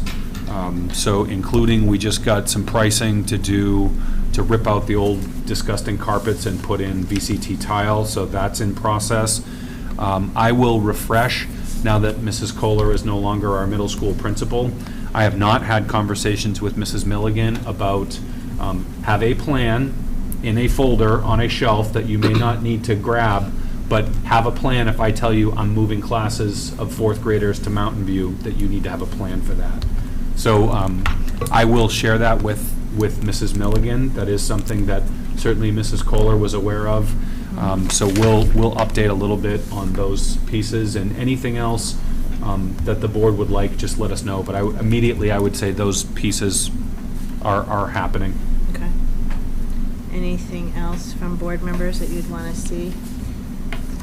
Or if you think of stuff, we can add to it at other meetings. Yeah, I think one of the things that we have is, that last page when we talk about triggering items, we need to have some discussion about that. We can't just kick the can down the road of, No. if we talk about a medium triggering versus a large triggering, it's like, remember, we can't just look at it at a school level, which is sometimes what we do. And we need to look at it at a district level, which I know that we just talked about a little bit. But I think we need to have conversation, robust debate, and conclusion, and really understand, okay, this is what we should do under these factors. So if we have, our district capacity is sustained at 85, 90% year on, year out, well, we're probably talking about a new school, and I'm just making these numbers up as we go. Right. But if we have ample capacity at different schools, then maybe it is moving a grade, or, taking, and do we want to break a center of excellence for early childhood education? I don't know if we should be doing something like that, because I think that is a great tool that we have here. And I would hate to try to take our caseworkers for IEPs at that very, very, very just impactful level, that you have to have a certain type of education. I would hate to try to put that at 3 schools. Again, those are my opinions, but I think one thing that we do need to do is at least talk about what is it that should be a triggering mechanism Right. to cause some type of action in place. Right, because I would- next year, we're projecting a pretty large group coming into Maple, right? Yeah. I would also say, you know, our communication committees that we already have, what kind of things that they could take on for some of the messaging that Caroline talked about as well. I think that would be one of those things that we'd want to look at. Yeah. You have that written down? I actually had it in my head to bring it to the PNC, and using more social media, very short, to the point. I think the messaging piece is probably the most important thing, to do it in short, digestible.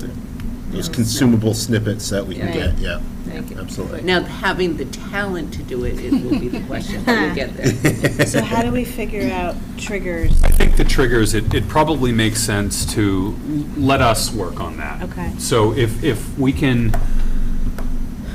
I would say we would probably need some time, but why don't you let us work on at least establishing what would some of those triggers be, and what could be some of the if-then statements. If capacity reaches this, then here would be a series of options for us to consider. Right, because I'm thinking, just hearing from our principals, that the next school year could be a huge impact at Glen Lake and Maple and Bartlett, that Yeah, and to I try would to say figure out it those already triggers. is. I know, You but know, to- so- right, but so- more coming Yeah, in so, I mean, that we your need current to state of figure the something state, out. and really, I think, and this is why we looked at buying the villa, Yes.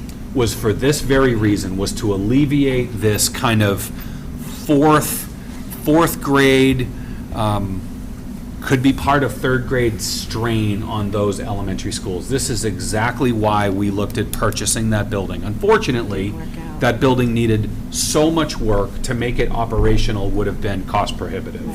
But I think, let us, give us a little bit of time, let us think about those triggers a little more, let us work with the elementary principals, and maybe we can plan to come back in, I don't know, what do you think, Scott and Wendy? I think next month is maybe early December. Yeah, I think that's reasonable. Let Scott get through the budget. Yeah, because I know we have budget. Well, and remember, we still have, I mean, we have to do this entire process in New Boston, so we haven't even started with the New Boston board yet. So, do you think, I would say in December, we would be ready to give at least an Shoot for update. December and see how we are. Yeah, so why don't we just plan, I'll ask Mrs. Moran to put it under new business, would be to follow up on the facilities planning committee next steps. So Right. we'll plan to do that in December. And, you know, again, they're not going to be good options. No, So I don't want to give anyone any no, but an we. illusion that we we're do going to come need in with something have that might some be different direction. than the committee has already considered. Yeah. You know, it's, Well, I think this has been extremely helpful. Well done. And be able to guide us as to what we need to Yep. do. Ellen, I saw your hand up. Yeah, two things. I just want to mention to thank Jared for the job he did. We had robust discussions, and it was good. It was Yeah, very that's good. Very difficult at times to come to a consensus. He did a very good job, and I don't know what the administration's looking at pulling together, but if I can be of any help to do anything in that. we know we let can me always know. count on you, Mrs. V. Well, I'm around somewhere. Well, and if anybody thinks of anything else, let Brian know. Yeah, so we'll Or plan to Scott. revisit this in a little bit. Okay. Is there anything else before we finish up? No, I think just making sure that we brought good food to the subcommittee kept some people coming back, so. Oh, that's good. Plan. Awesome. And thank you, Lauren, for coming tonight to Yeah, help thank out. you. on No, this. thank you very much. Again, I profusely apologize for Oh, being it's late. fine. Well, usually our meetings do start at 7. I'm sure I confused it with the That's town fine. side. I apologize. No worries. You just No, wanted to make Mr. me Talbot feel did a better. fantastic job keeping us, because there's a lot to talk about. This charge was large. It was. And I know the school board deals with all the issues, but this was a big charge to whittle down. He did a fantastic job. Thank you on keeping us focused and saying, let's bring us back to the point. And also, as Alan said, this was one of my first subcommittees to serve on after being elected to the budget committee. So I thank you for allowing me to do it. If I can help in any other way, if you have any other communication subcommittee needs, I remain at your disposal. So thank you very much. Perfect, thank Thank you, you. Lauren. Thank you. All right, so we're good? Good to go. Okay. So moving on, so second reads are not happening tonight. We're moving them to November 7th. Dan, I do ask that the amendments get to Mrs. Moore ASAP, Okay. okay? I was going to read them tonight, but can we do one thing first, please? What was that? Can you tell me what the base document for BEDH is? I have to Because get mine. I did not understand all the marks on this as to what was proposed, or is it entirely proposed by EV? That's you. All right, so My BEDH granddaughter's initials. is the public participation at board meetings. So this came down, Did this go through the subcommittee, or it was? did. Okay. All of these went in our September meeting, That's what I thought, and then we sent them Out to to us. everybody for first read. Where it says EV, those were Ellen's suggestions. We had Yeah, questions I'm- and yeah, answers. And what I'm not sure is what are actually Ellen's suggestions or not. Is everything in yellow and everything that's not yellow? I mean, Denise? for instance, where it says EV comments removed number 2, but number 2 is all totally struck out, does that mean the subcommittee didn't remove number 2? Okay. Is there? Made a lot of comments. Yeah, I know. So on this one, is The it? only thing that was different was the fact that they changed the period of when the public comment is over. Ah, okay. To 30 minutes, and then they brought up, I think it's, we have 5 minutes or 3 minutes on how long the person can. 3 minutes per speaker. Yeah. She changed. And that was law. To do it because It was she the others. giving me Oh, all of okay. that after, Got that it. was completely after PRC. I wanted, no, I didn't change anything. I just gave my, Oh, yeah, What is well, worth? you, yeah, that's right, you're, so, just for giggles, the part that says will be allotted 3 minutes per person, the duration of public comment will be at the discretion of the chair, and is this part of the subcommittee? Yes. And will be no less than 30 minutes? I think that was a law that That's came part of through State law. that That's a state changed. law. State law. That, It first came out as the exact language that was given to us through the law. right. Can we get a copy of that? Because we actually violated that tonight. We didn't have public comment tonight. If there's Well, public we did- comment and you have No. multiple Hold on. people, Right. But that's not what this says, and that's No, why I had that's- a problem with it. yeah. It says it shall be a minimum of 30 minutes, which means open up public hearings and we go like this. and for sit 30 back for minutes. 3 minutes. No. I wanted to that's- say, if, the other part that's been crossed off should stay in it. But the whole title of the policy is public participation. Yes. So if you have a ton of people here, Oh, no, I get that part. so Not a problem.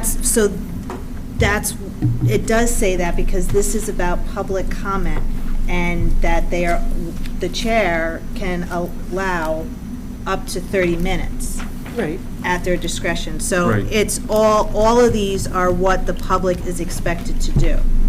That's not a problem. The problem was the 30 minutes, and the minimum of 30 minutes.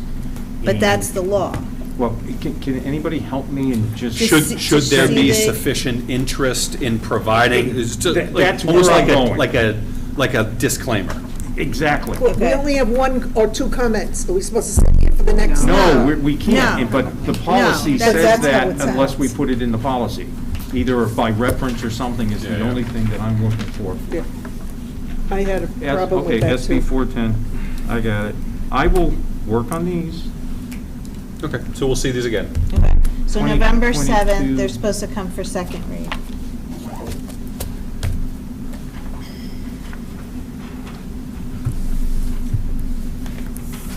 And BEDH also is going through the SAU.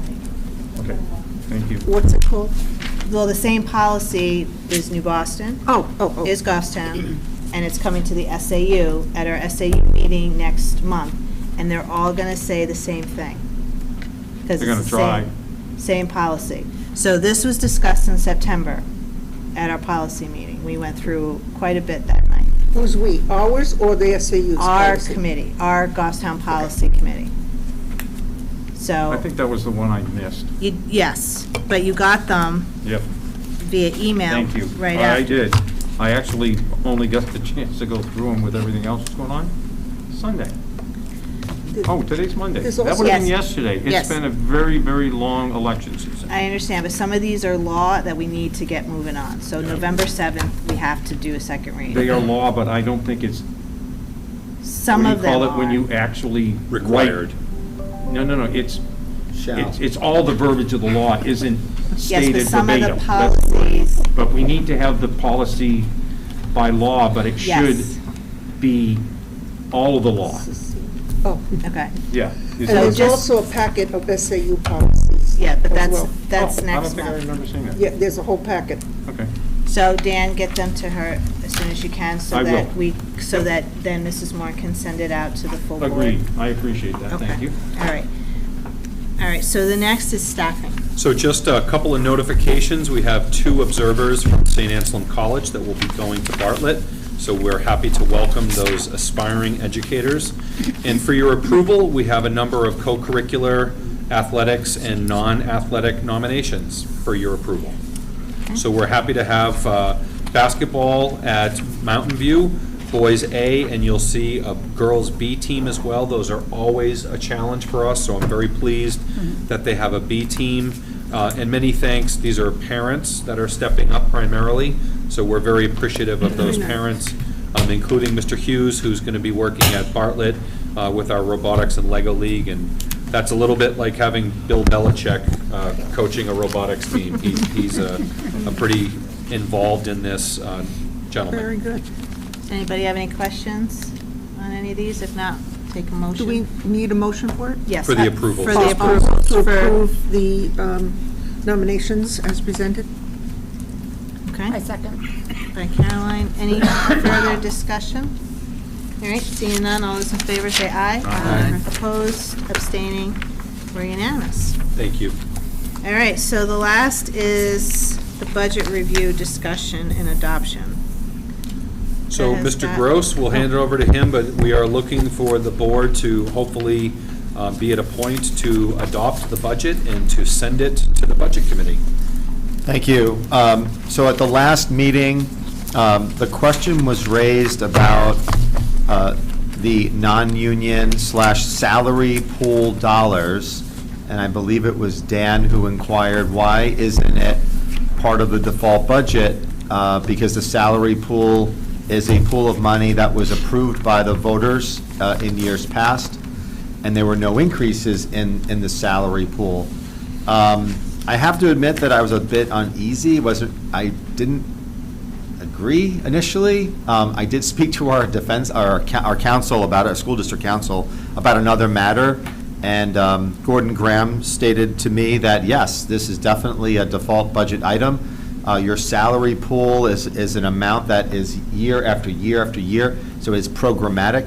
In that respect, it's no different than replacing $25,000 worth of furniture every single year, or that type of thing. So he did say that if you ever increase your salary pool by $1 or more, that has to be new spending. In this particular instance, the salary pool did not increase from one that was adopted in the current year's budget.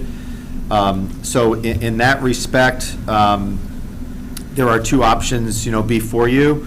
Option 1 was the status quo, and that was having the salary pool dollars included in new column spending. Option number 2 basically transfers those funds to the default budget. And again, as I stated, that is something that is completely legal. And I tried calling Dan Friday afternoon to say, man, you're right again. But luckily, he was on the phone. So I didn't have to hear it. But that choice is ultimately yours in that respect. So the board is the one that adopts the budget, sets default budgets, et cetera. So it's your decision. I would move that we move it to the default, please. Second? Okay, motion by Dan, second by Ellen. Any further discussion?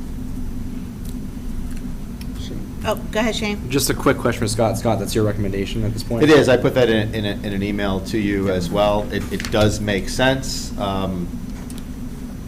I'm not saying, I love Dan, I'm just saying, it's always like, he always seems to like prevail on these things, so it's okay. Great, Yeah. thank you. I lick my wound, it's good.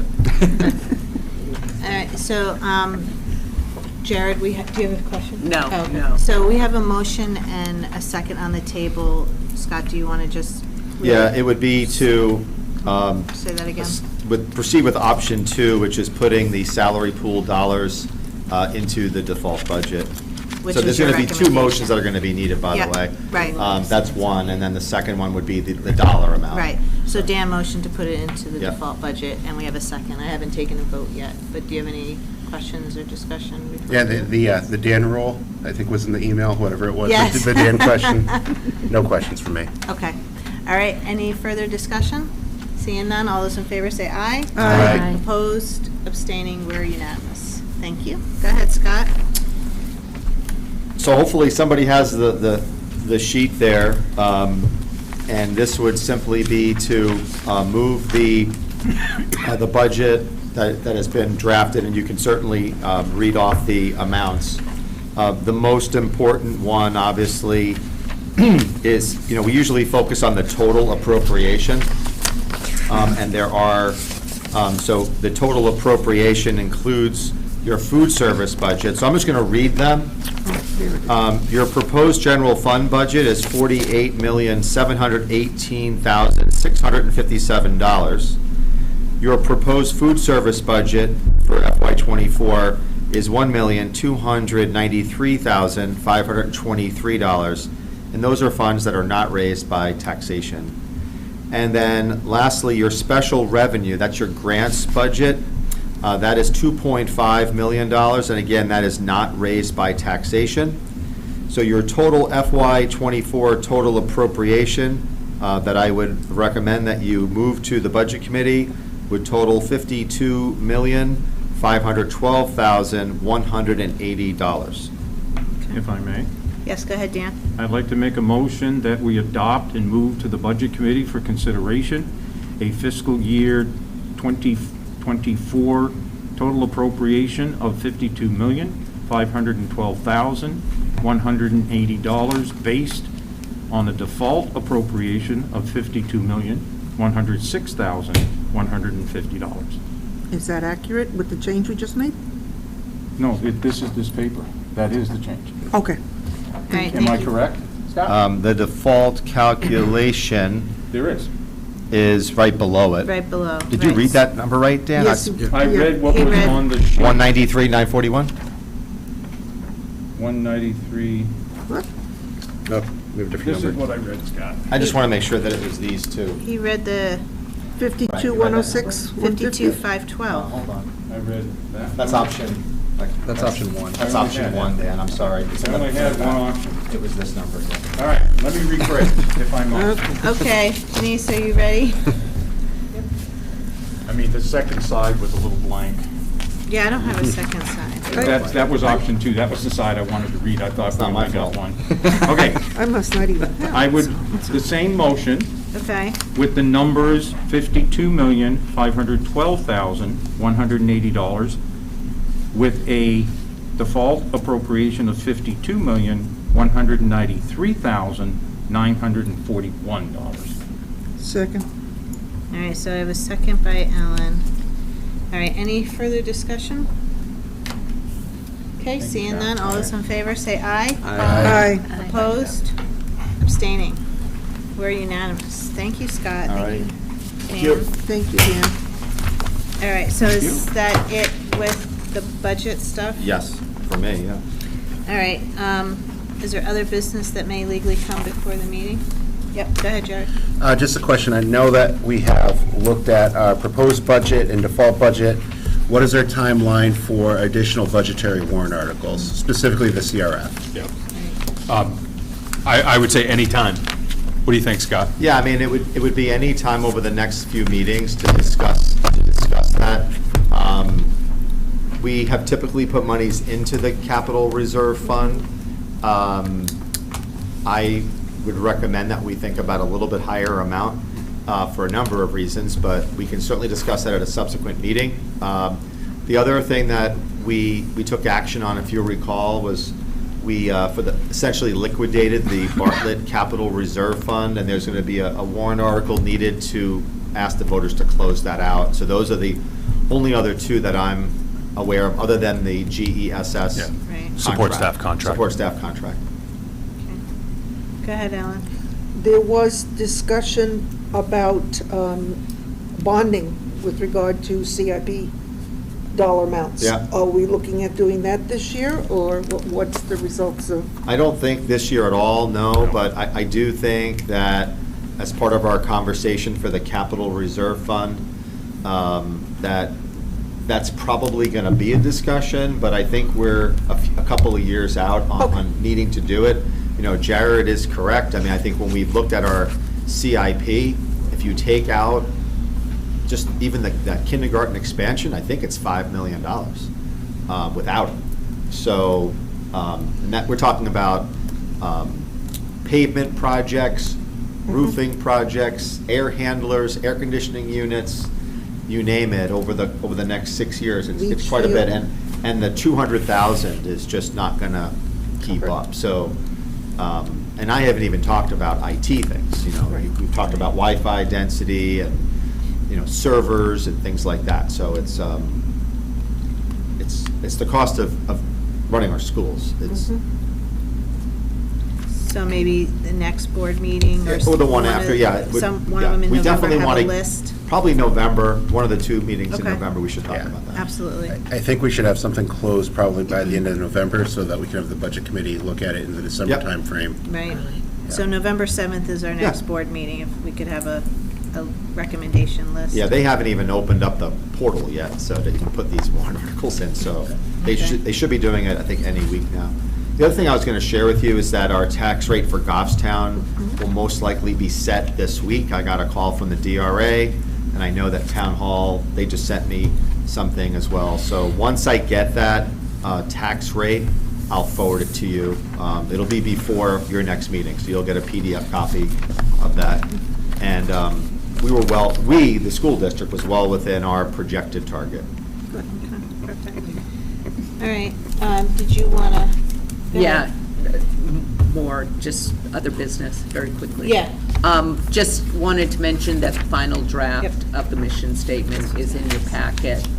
And this will go to P&C on November 7th, and we'll bring it to the board for final discussion and vote. Right, okay, perfect. Anything else from There's an anyone? expected A&F committee meeting, subcommittee meeting on the 7th? Yeah. Start at Should. 6? Yeah. Yep. Yeah, because November 7th goes back to regular school board time at 7, A&F at 6. Please. I think we're going to have some things to talk about. Okay. Anything else from anyone? All right, there's no non-public. Nope. All right, so a motion to adjourn. By Ellen, do I have a second? Second. By Shane, all those in favor say aye. Aye. All right, guys, good night.